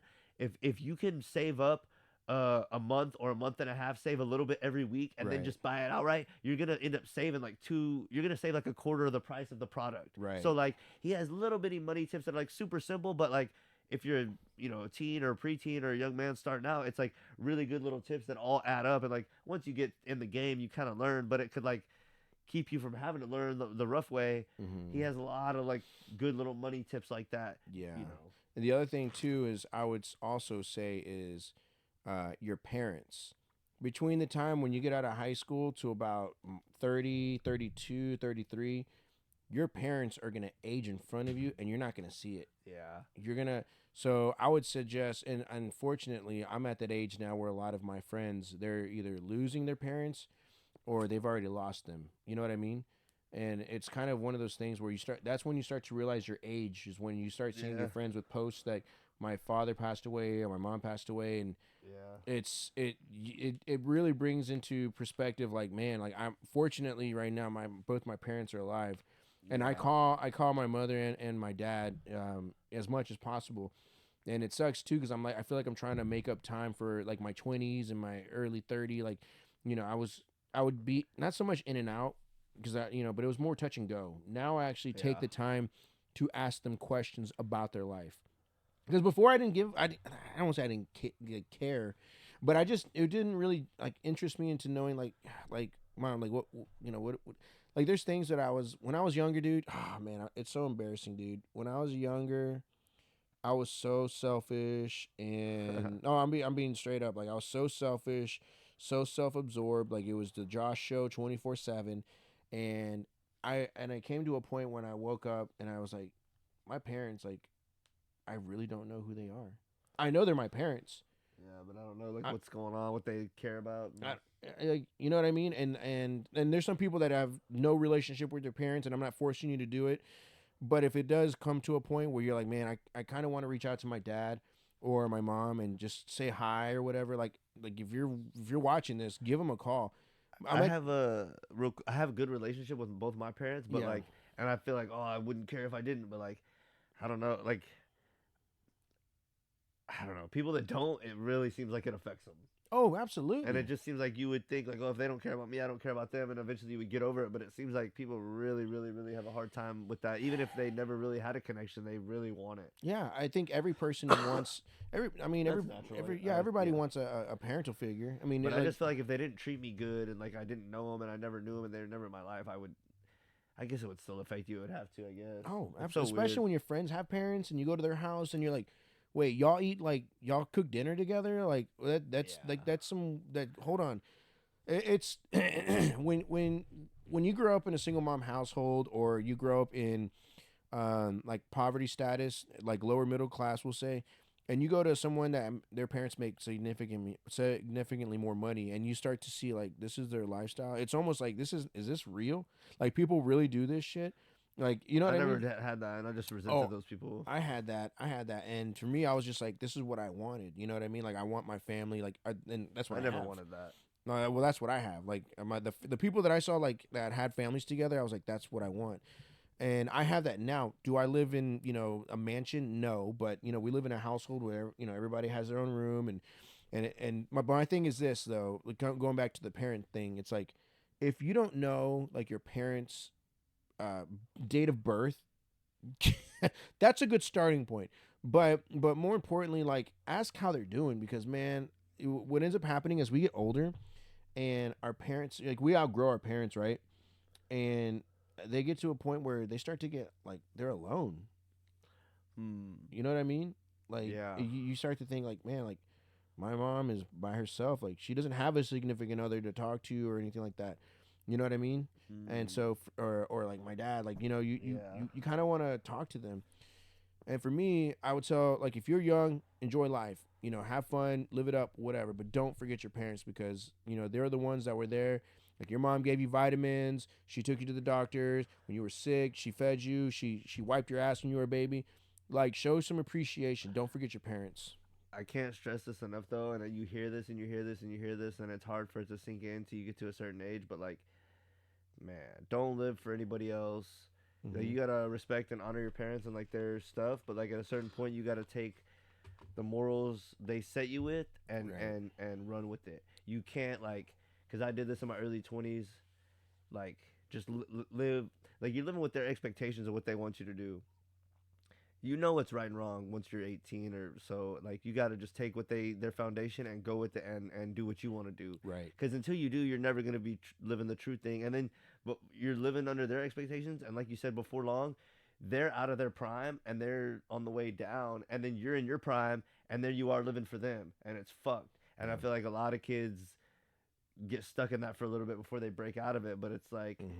Don't get stuck in that shit, bro. Just do what you want to do because your parents had their time. Yeah. Don't do nothing reckless or illegal or nothing, but like follow your dreams, like be reasonable, be educated, be calculated, and go with their goals and their morals that their foundation. But go for you and live for you, because if you're living for somebody else, it's gonna be time wasted. Like, damn, if I was going all out the whole time, where would I be?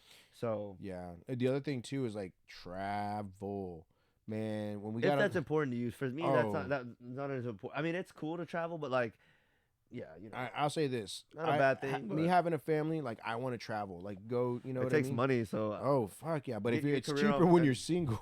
yeah, that's true. But that's what I'm saying. Like my biggest thing was I like what I wish I would have done, like from when I was a kid, was move out of state. You know, go explore. Go not necessarily like go to New York per se, but like check out Colorado or you Yeah. know what I mean, and just kind of get. that wasn't that's cool for people, but that wasn't for me because like I made my mistake. Like when I got arrested, my family was like there for me and shit. Yeah. Well, But- I mean, yeah, that helps. But I'm saying like, you know, there's gonna come a point where you're gonna want to get out of, you know, Austin or you know what I mean, like even Texas. You're gonna be like, man, I kind of wish I would have gone to like my biggest one was like I want to go to Tokyo. In the future, I would like to take the family. I mean, I don't know if the family's gonna go, but I know for a fact I want to go to Tokyo. Huh. And you know, explore the world. And here's the thing too. Explore the flat Earth, the flat domed Earth. Shout out Frankie B. Flat. Here's the thing I need too. to see a video from you soon, homie. So as much as we talk about like the young kids, right? I also want to talk to people our age, like in their 30s. I've made it to a point where I'm like, statistically speaking, if we only live to like 75 or whatever, like the average man is, we're kind of halfway. I've already kind of got my halfway. I'm like, Yeah. I've reached the halfway mark per se. So the way that I've changed my perspective on life is like I've made 2024. This is gonna sound stupid as hell, as me turning 1 years old again. Does that make sense? So like when we were kids from 1 to we'll say 18. When we were 1 to 18, we didn't know shit about the world. And there's always those people that go, if I would have known what I know now and when I was 12 or whatever, Yeah. I would do something differently. Mhm. I'm thinking that way now. Right. So I'm pretending in my mind like I'm newborn, 1 years old. Yeah. Now that I know what I know now, I want to apply the things that I didn't know to what I know now Yeah. and start fresh. Like if you're 30 years old, 35 years old, you don't own any rental properties or anything like that, like that, and if that's something that you want to do, don't think like, you know, oh, I'll never be able to do it. You can do it. It's going to take some discipline and some hard work, obviously, but it's possible and it's doable. But it's not too late. The thing is you're still in the game. As long as you're alive and you're breathing, you know what I mean? Like, I mean, dude, you can still. So for me, in my mind, I'm like, dude, Never mind all these OnlyFans girls that are buying up real estate. bro. When I see them on Fresh and Fit, like it's smart by them. Yeah. But when I see a girl on Fresh and Fit that's like, yeah, I'm an OnlyFans girl, and I have like 3 or 4 real estate properties, I'm like, oh man, like that's smart as fuck, but like. It just hurts me to know that OnlyFans got you in the real estate game. It's like, Hey. god damn, that's who's fucking. I know real estate becoming agents. generational wealth. It's like, fuck, Bro, I know that's real estate tough agents that for me. don't have any properties. They're real estate agents that know. don't have properties. That's- So at least they have the No, it's good on them, but Yeah. it just hurts me that that's how you're like, and that's me just being being a jealous hater. I'll admit it, but like, you can still do OnlyFans, Logan. Like, no, like it is what it is. But like, damn, like the fact that they're able to parlay it into real estate, it's like, fuck, bro. Like, Hey, that's just. but like, here's the thing: real estate is built on what? It's built on sex, drugs, and what? the fuck. You don't think drug I guess- dealers buy I real don't estate know. either? I don't know, bro. You don't think drug I dealers buy real don't estate? really. I'll put it to you this way. I guess yeah. I'll put it to you this way. I've seen some pretty sketchy transactions in my time, and I can tell you right now, there are some people that do some stuff that I make bet. that makes that money clean, right? When it's a house. hey, you know, it's a house. But yeah, like I said, at this age where I'm at now, that's kind of my perspective on things. So I'm trying to be a little bit more mindful about every step that I take now. Before, when I was like from the time I was 18 till now, I was just like super like Sonic, like the Yeah. Sonic, like the Hedgehog. So you had your advice for like young men, which was just like kind of a general thing, but it was really good. Yeah. Like finance, gym, and what was the third thing? So it was financial literacy, gym, and then God, what was the third one? That gym. Oh, that's some. If somebody saw this, put in the comments.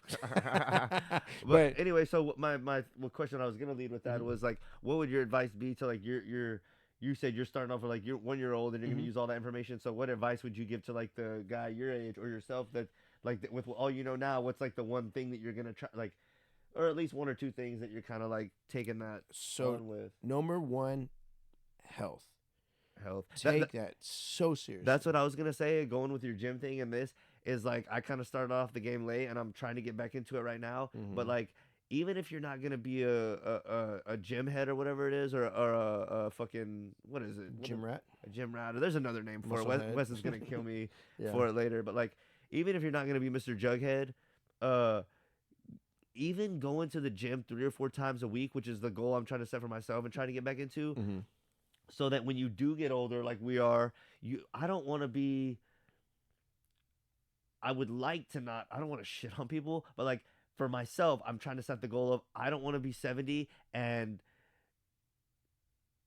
as bad as some of the people I see. Like I know I'm not going to be in the shape I'm in now, but I feel like if I get in the gym 3 to 4 times a week and maintain that the whole time, maybe you do see guys that when they're 50, 60, 70.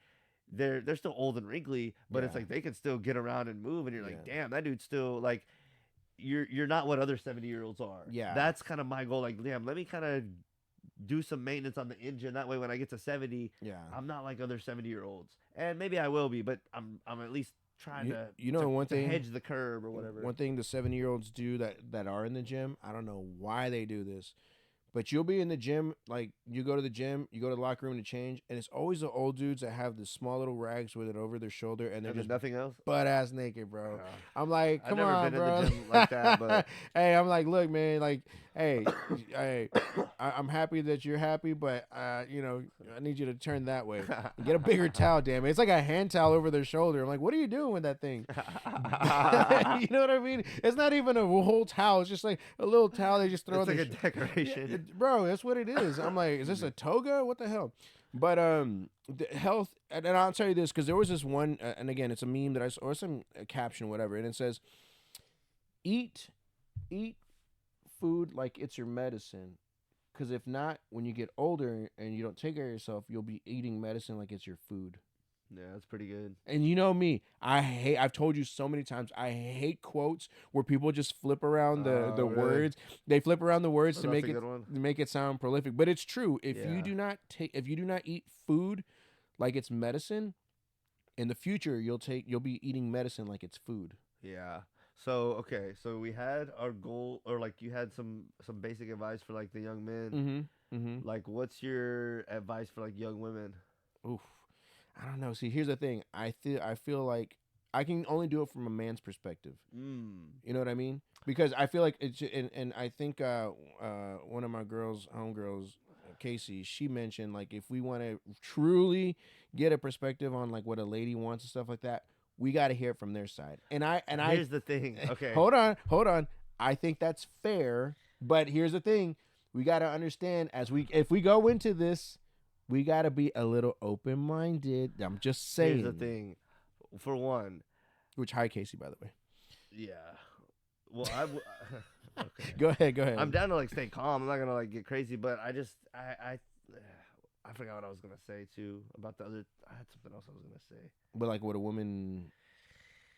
Like, perspective. Men have to know what women want because we're the ones who have to hunt them. We have to know what they want because we have to become that to get them. Right. And like by watching Fresh and Fit, that's what they say, and it's like true. And it's like Myron, he talks to these. I've seen him talk to like all these women, and he's talked to all these women, and he sees like all the things that they want. All like not every single thing they all want the same, but he seems like, they all have there's a lot of generalities, and like a lot of women seem to want a lot of the same things because that's how shit works. So like he sees the generalities, he sees what they really want, even if they say they don't want it. He kind of knows, and like we've seen the patterns and we've seen what's true. And like again, men have to know. Men a lot of times know women, especially when it comes to dating. I want to preface that when it comes to dating, men a lot of times know women better than they know them freaking selves or are willing to admit. We know the ugly truth because we know when a woman says, like, if we're talking to somebody and then they say like certain thing like message C, we're like, oh, she like doesn't want to chill, but she's trying to be nice. Right. Or, okay, like she's into me, but like she really is busy. Like we can almost decode that shit. Right. Because we've dealt with it there's so many times. Yeah, there's so many instances like that. It's like, dude, how do we know this? Because we've had to deal with it so many times, and we have to hunt them in dating, to we know Yeah.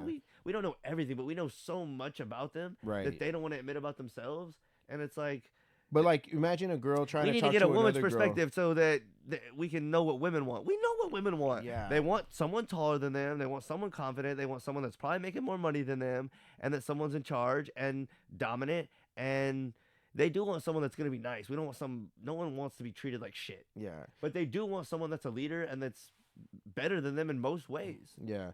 Well, here's the thing. Like, imagine two chicks having a discussion about what a man wants, and all they say is, "Oh, just sex, loyalty, and nourishment."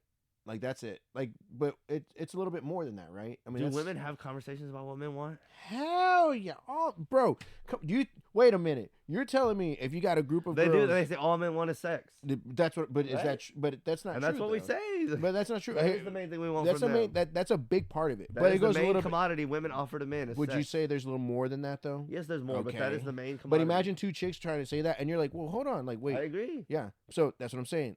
If I think for us, like, They just don't want to admit the ugly truth. Men, I'll men put it to you this men- way, ladies, from my perspective, okay, from I'll say this: your man is gonna be, and I say it's the head of the household. You know what I mean? Like, they have to lead. You're right. There's Yeah. ugly truths about both sexes. If we Right. don't recognize them, we're not going to get better. Right. But here's the thing: is Don't we like, want dating to get better? Is that what we all want? Dating to get better so that there's more families that are successful. That's what we all want here. right. But here's the thing: you gotta understand, like, you have to understand, like, there's people that play their position. What Just do you like- mean- just what, like- what do you mean by that? Like, for instance, like, if you have like we'll say we'll use an airplane for example, right? There's a pilot for a reason, Right. right? And then you got your other pilot, which we'll just say is the co-pilot, which would be the wife. Right. They have a reason. Right. Yeah. They're there for this and that. Right. If you have two people going in different directions, that plane is gonna just Exactly. So- Exactly. so you got to be Yep. like, okay, cool. Now, am I saying you need to bend over every time he snaps his finger? No, no, that's but not you what I'm have to saying. be the effort, and the plane has to be the same direction. That's what Yeah. I'm saying. Everybody has their role that they play. I feel Okay? like Fresh and Fit the other day when they had a break, they were like, "Oh, now Yeah. someone gets Well, it." no. I've stood on this, and like I said, there's a lot of stuff. I think for what you and I've told you this, like, we're on different. we we're- agree on a lot, but we disagree Yeah, on a few things. right. anyway. But my thing is this. So- Yeah, and the other thing is too is like, when your man is like telling you something, it's not one of those things to where like you gotta. I'm telling you because you Don't need to do it. think it's for your best Yeah. interest, and like he loves you, and Yeah. like if it's the ideal relationship, and he's your dream man, and it's the man you chose, and he's doing right by you and protecting you, Right. He's not gonna do stuff for your harm. He's doing stuff for your Yeah. benefits. You Now, have to- if he is hitting you, No, that's that you gotta get. no, yeah, we dip out. never, No, we don't ever no- tolerate Yeah, no man should be putting violence. his hands on a even woman. abuse, like always Yeah. name calling and Yeah. like I don't, And fellas, if you're in an abusive relationship, you need to get out of that both, too we don't because advocate for any kind of no, abuse. because the thing is this is like that just goes in a terrible direction very Yeah, quickly. no, So that's- if you're in that toxic relationship, you got to be real with one another and say, "Hey, listen, I love you. I love you. to Don't even death. say that. Just leave, please. Both, Hey, either one. I love you, please. but I love my freedom more." So Don't even say anything. Just please leave. yeah, that's Protect yourself. just do that. But yeah, like I said, you got to listen to your man, and again, it's not because he told you to do it. Just it's some just do as he asks. Sometimes he knows something you don't know about Yeah. your own safety, and And if you want your man to do stuff that you ask, it has to work both ways. You know what I mean? But women are real smart. They know when their man's doing something for their protection or when he's just being a dickhead. And Yeah. they know if they've chose a good man. Women are Right. very smart socially. right. They know. And if they don't like it, they're gonna leave. At least if you got Yeah. like if this is something that you really don't want, and don't stay because you're gonna change the man, because I promise you you're not. no. It's not gonna work that way. But yeah, listen to him, and really just kind of, man, how do I put it? I don't want to say just sit there and be his therapist and listen to him, No, but- that's the thing. Men are not supposed to complain to their women No. or like cry to their women. That's what their friends are for. They Right. go to their friends and they say, "Hey, like I had this tough day at work," or like, "Here's," or like when they're brainstorming for Yeah. a new business. Like you go to your friends. You can go to your woman sometimes, but you don't want to go to her all the time with your problems because then she starts thinking, "Dude, what is?" Yeah, you don't want to do that, but at the same time, like I said, just be there. I mean, just as simple as that. I mean, I don't know. There's honestly a lot of stuff, but it's funny because it's a lot of stuff, but then it's not. You know what I mean? What do you mean? Like us men, we're pretty fucking simple, dude. As far as what we want? Yeah, Yeah. What we want and what we need. It's not a lot. It's just not. we want a few things, but we place because it's a few things. They're each very important. Yes, and so that's what it is. Women want a lot of things, so each one of them holds like a some less weight. I'll put it to you this way: we're level 1 on Mario, just do, and you know what I mean. It's not that hard. And then the other thing too is like when things get heated and you argue and stuff like that, like do not follow him. If he says, what? See, because I've it's one of those things where you get in an argument and then they follow you around the house. there and should you're just like, not be keep going. arguments as much, really, bro. It That's the thing- shouldn't. That's the thing where I It feel shouldn't. like modern women have gotten into this thing where they feel like, again, here it's gonna sound terrible, but like I was saying earlier, women want someone taller who makes more money, who's more confident and stronger, and all these things. So you basically want someone who's better than you in every way, and that's true because you want someone who's gonna lead you. So you want someone that's better. How are you gonna have someone who's better and a leader, and you're always questioning him at every? It's okay if you say, hey, every now and then, hey, I don't think that's smart. Okay, I'll listen to you. Excuse me. But if you're always questioning him and always being negative to him and like chasing him during fights and shit, it's like, Yeah. men that are leaders and on top of their shit and confident, they do not want that. And that's either gonna take them out of that or they're gonna leave you. So like you don't need to be like, if strong leader men don't want someone that's always doing that to them. Yeah. You know what's funny is like It's like if you're in if we're in a friends group Mhm. and there's 4 or 5 friends and we're all cool and everyone's pretty successful and everyone has a good time and all this, Yeah. but then there's one friend that's always like causing trouble and he's kind of a loser, and eventually we're just not gonna chill with that dude anymore. Yeah. It's the same thing with a woman. Like if you're a successful man and you got shit going and then she's like disturbing your peace of mind and Debbie shit, Downer. I mean, it's not even a sex thing. It's just like a human thing. Like Yeah, Anyway. no, I like I said, there's just and I think in a future episode we may go more in depth with it. But I think for our age, like the ladies, and And fellas, it's become popular to do that. Yeah. That's the thing. as far as what For women to be combative and question their man and all this. I They just they're think equal. I just think at our age they're just full, like not full, but they're tired of shit, like our shit and their shit. It's just it's a They're shit tired show. of their own shit. Yeah, but the thing is, it's like, and that's why I said I think, for my friends that are single, like, it's kind of like one of those things where How just come don't they wanna couldn't deal lock with down a man? it. I don't think they want to. They don't want to have a. They don't want to have a man that they love, admire, and respect to be with them. I No, mean, I'm they sure just don't think I'm there's sure any they man do. that they do respect. Probably. Why is that? I don't know. I couldn't tell you. I mean, I can't speak on their behalf because I don't know what it is that they're going through. But Who hurt you? hey, There's no man good enough for you. So Logan's been getting a lot of like those comments whenever it's like when you go on your Yeah. rants, and some people, that's the first thing they say. It's men's job to get sex because we have to be. Women are not just fucking anybody. They have to be selective because everyone approaches them, so they have to be selective with who they fuck. So to be a man that gets sex, you have to work hard and be a certain level of attractiveness and a certain level of confidence and a certain accolades and stuff to be able to get sex. So men get sex or acquire it from women by getting to a certain level and then having game and frame and blah blah blah, the whole nine. Right. We get to a certain level that we can get sex, and then women have to be a certain level to secure the relationship. Now, if you have sex with a man and then the relationship's not good, of course you don't want to secure a relationship from that man. But after you have a few partners, like we said, women are smarter socially, and they pick up on like, who is this guy? Who is he? Is he?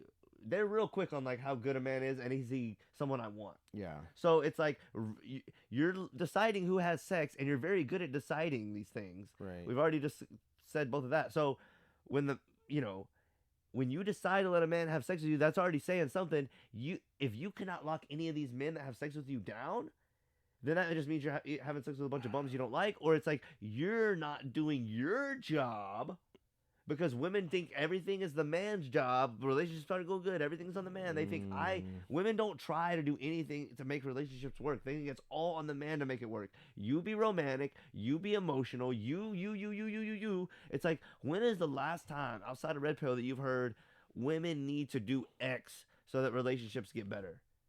Yeah, I don't know. It's like, obviously, men need to do something. We all are But down on men. here's what them. I think what it is, and again, I can't speak on their behalf. I'm just thinking that at their age, at our age, right, they've created their own peace. You know what I mean? And because you Created got their own delusion. I hope they're peaceful, but it's like, well, here, hold you on, know. hold on. I think they created their own peace because now they're like, I know where I stand. I know where I'm at financially. Well, I mean, they had their youth and their children, and it's they've created their peace though. They've created their peace, and you got to think when we're you're worried about the people under 30 who don't have any kids. I'm talking about people my age that do I have know, kids. yeah. Yeah. So I'm talking to them. I think what it is they created peace with their peace, and you got to think when you let somebody into your world, you're disturbing that peace. Oh yeah, So I you got agree. so you got to be like, okay, is it worth it? No, I agree. Right. Yeah. So and they're at that age where it's like, they have to be like very sure of who's coming into their life. Yeah. So and again, are they happy? They're probably happy because a lot of them have homegirls that they have a good time, blah blah blah. Right. But do they want a man? I don't know per se, but I would venture to say that maybe they would like a man in the It's house. like you said, like when they get old and their kids are gone, they're gonna wish Oh yeah, they had somebody. yeah. I think like I said, It's like if you maybe they're not willing to look in the mirror, or maybe they have. but that's a weird age though. You got to think they're 30 something. Are they ever gonna realize like if I just would have done some different things, maybe I could have locked one of these men down? Yeah, coulda, woulda, shoulda. But I think they're at that age though where it's like they're in their 30. Hold on, they're in your 30s, right? You can't talk to guys younger than you because they're the guys that are younger than you. They're not. They're still learning how to wipe their ass, right? Then you got the older guys where it's like they're either divorced or they're single for a reason. What is it? And then they find out, and it's like, whoa. It's being 30s and a single. Like, did you ever watch the show Living Single back in the day with Queen Latifah? I watched that show when I was a kid, and a lot of the shows, were it's still kind of relevant today. And when you're single in your 30s, it's a weird age. You know what I mean? Does that make sense? Because ideally you don't want to talk to somebody that's way younger than you because again, like they're still trying to figure this shit out. Then you go, well, I could talk to somebody either in my age or in their 40s, but I mean, do I really want to go in that direction either? You know what I mean? It's kind of like there's this little sliver of time you got to kind of figure out what you want to do. And I think at that point is whether they're like, I'm just going to go ahead and be by myself, or Right. I may end up opening myself to someone in the future later on down the road.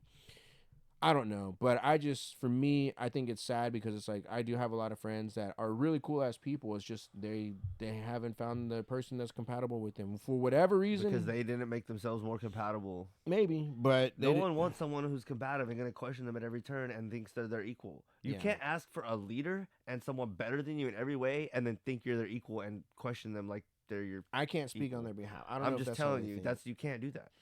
Right? No, you can't do that. But you can't want your boss to be better than you and have his shit together and be a leader and be organized and then treat him just like you treat all your coworkers and like a piece of shit and like no you know. But like if you had a boss from a previous job that fucked you over, you're gonna have like that feeling towards other bosses in the future, right? Yeah. You're gonna have that kind of resentment, like. But you picked that job. You did pick that job. It's like women don't want to have any accountability. They always want to push it back to the man. It's like, okay, keep doing that and see. I'm not worried about the women who are like that age and like they've done their thing and like they've had their kids and they're probably happy with their situation and that's good. Yeah. But like I'm worried about the young women and that's what I was getting around to saying. We gave our advice to the young man. Here's my advice to the young women. If you're you're gonna date. So when and if you choose to date, please, please, please take it seriously. You know what men are good. Women are very good at telling this kind of shit. Hold out for a good man that deserves you and that you deserve, and then hopefully he's mature enough. If he is the one, then he will be mature enough, or go find another one. But find a man that is good enough for you and you're good enough for it and that's mature enough, and try to lock it down with him. Don't think, I got time and I'm going to fuck around through my 20s and then get a good guy. Because you're going to fuck around through your 20s and then you're going to get a nice, lame guy like I was. That's a nice guy, but he's not going to be the alpha Chad, real like business owner man that you like, damn, if I would have just locked this guy down like right after high school that I knew was a winner, But the winners, the real winners, they're not gonna want you when the everyone locks down the good shit from like 20 to 25. Don't be one of these girls that thinks, damn, I wish I would have got the my, like, you know, even if it's the same guy, sometimes it's better if you lock him down before he goes through and gets tarnished too. You don't want to go. You don't want you and your partner to go through a bunch of relationships and then try to make it work, because then by then you'll both have damage. Right. Get it? I'm not saying rush into anything, but just like, if you're a woman, value your chastity and like value your relationships, and like don't just don't date anybody. You know which men are like worthy of you and are worthy of. So just be selective of who you spend your time with. Be selective. Don't go with all the vibes of Onlyfans and own your sexuality. It doesn't matter your body count and all this feminist garbage. It matters. Treat yourself like a lady. You will get treated like a lady. That's what's cool and what needs to be in. Yeah. I'm a woman and I'm a lady, and treat me like a lady. You don't have to be snobby, but be, have some carry yourself. Have some couth. Carry yourself with. If you want a gentleman, act like a lady, and you will attract gentlemen. Yeah. Yeah. And men need to shape up too, but that's just my advice to women. Like, take it seriously and you'll get treated seriously. Yeah. And then go to the gym. Yeah. I mean, go to the gym.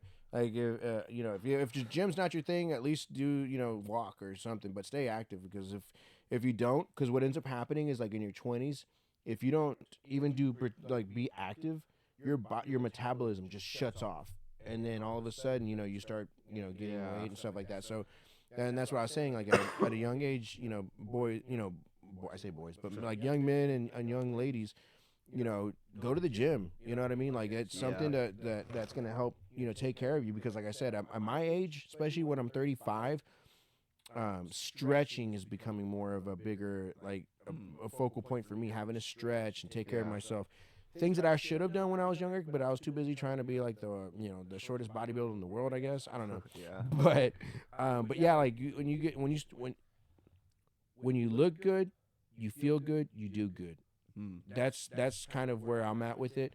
And like I said, and it's never too late. Even if you're in your 30s and you're like, man, I need to go to the gym. If you know this, let's go. Like, you know what I mean? Like, the gym is a mental thing too, because it's one of these things where nobody can tell you no.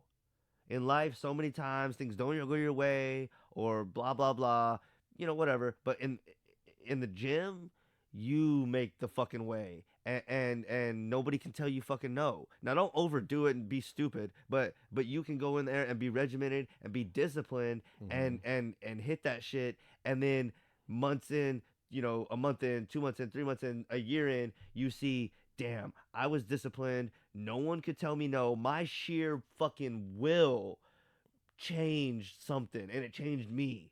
And that, when you do, I haven't even done it. Like, I worked out for like maybe 6 months, but like, I'm speaking on like my brother and his friend, and like even a little bit of what I saw myself. But like, you change yourself, and it shows you, like, damn, my thoughts are powerful. My will's powerful. Yeah. And that's all the gym is. Like, your discipline and will, and how much you want it, and how much you're gonna get your ass in there on a regular basis and spend that hour and a half, be disciplined, etc.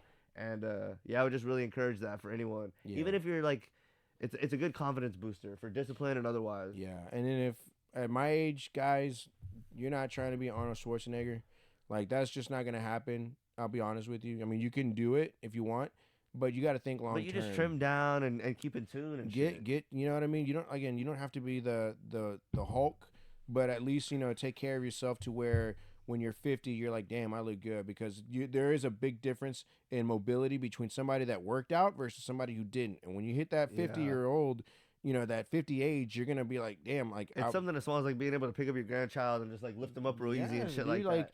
Like, there's things like we don't think about when we're at our age, but I'm like, I do want to.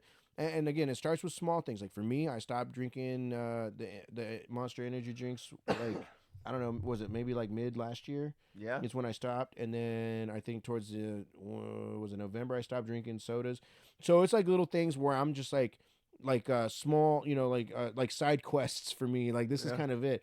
Now, once I get to the gym, I mean, that's going to be a different story. It's just a matter of me being more disciplined in that aspect. But these small little accomplishments, like, they're going to add up. And this stuff is not going to be overnight. It's going to take time for me to, you know, to Yeah. get back in shape. Because, dude, if I try to do a bench press of what I was doing when I was working at On It, Yeah. dude, that thing would cave my chest in so hard. Ah, Like, bro, shit. I'd look like a cartoon. But I know now, knowing now, again, this is me where I'm pretending like I'm 1 year old and I'm just starting. Now I know, okay, do I need to lift 315 pounds? No. Can I do bench press 180? Sure.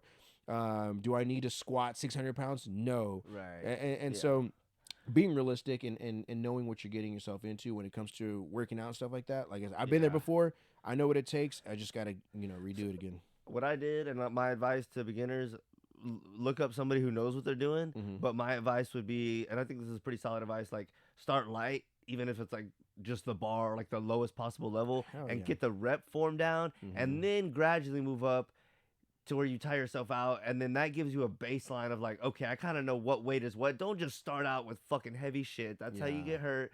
Start off with like the lightest shit, get the form down. Because the move up to muscle's what built you- on the technique. Exactly, It's the bro. That's technique. what the best dudes will tell you. So Yeah. Yeah. It don't matter if it's, you know, 80 pounds or don't if go it's in there 50. and get hurt. Yeah, you don't want to. Yeah, that you do know. You do. In fact, you do. Which if you start doing that, it's counterintuitive to what you're trying to do. So Exactly. you want to make sure that when you work out.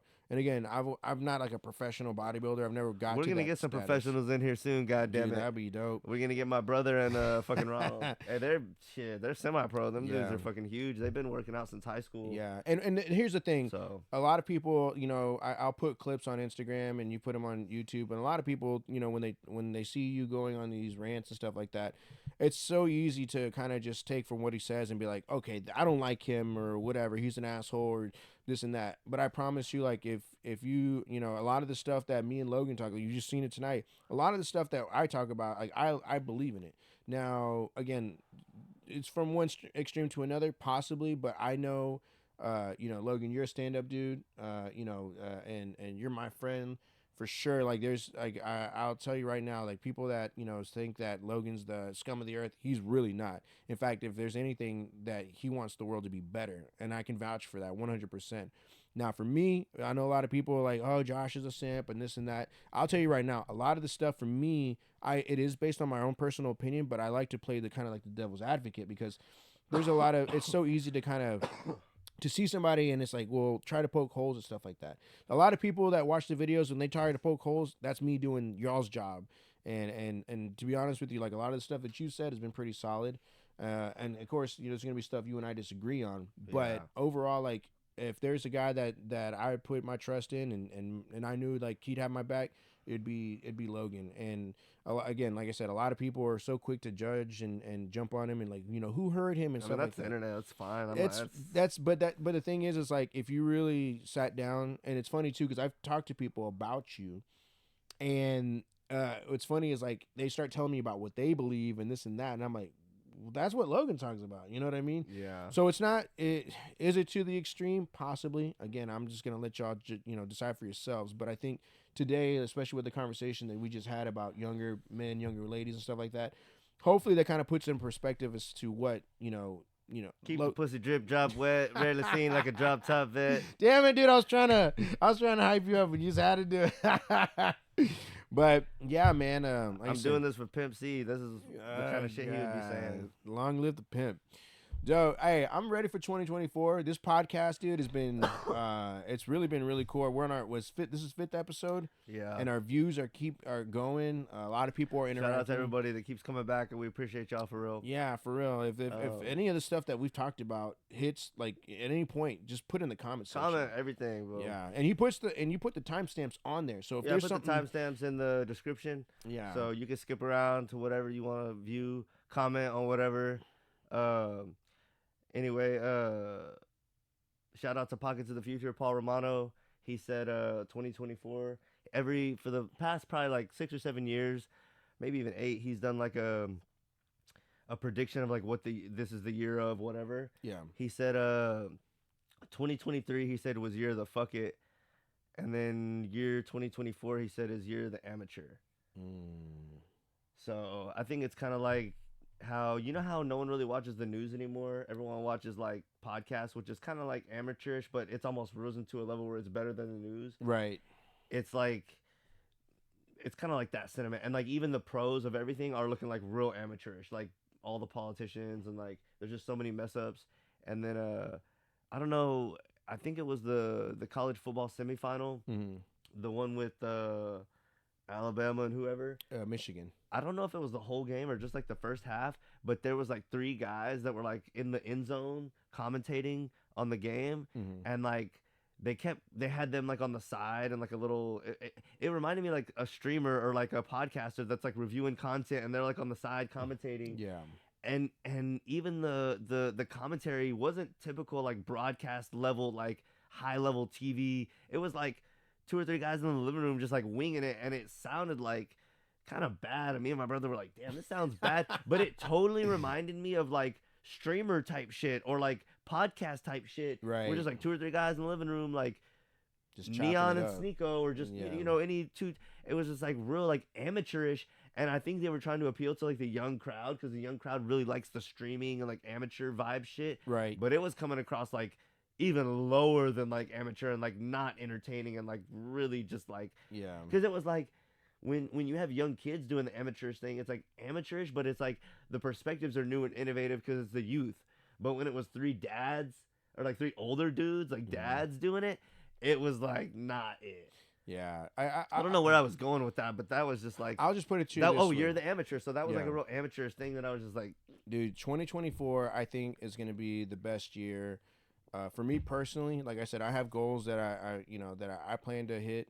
Like I said, I already started mid last year with the energy drinks and then the sodas, and now to go to the gym. And then the other thing is to be more mindful about what I'm eating. So that's gonna probably be my toughest one. I'm gonna cut out that Panda. Oh, I love Panda Express. Their chicken, orange chicken is fucking good, but the breading on it, Bro. I just know that that's not good for us. See, I wish you didn't say that, because now I'm thinking about grabbing some on the way home. And like the chicken doesn't seem like, man. The thing is, the orange tangy sauce is the fucking shit. Dude. But then like the breading and like the actual chicken itself is like not what. But it here's the could thing: be. you got to catch them at the right time, because sometimes the orange chicken's a little It's just not tough. what it could be. It's a little tough. Not gonna lie. I'm not saying it's jerky, but it's definitely a little. Bro, it's seasoned. We'll say Shout that. out to our coworker Jeff.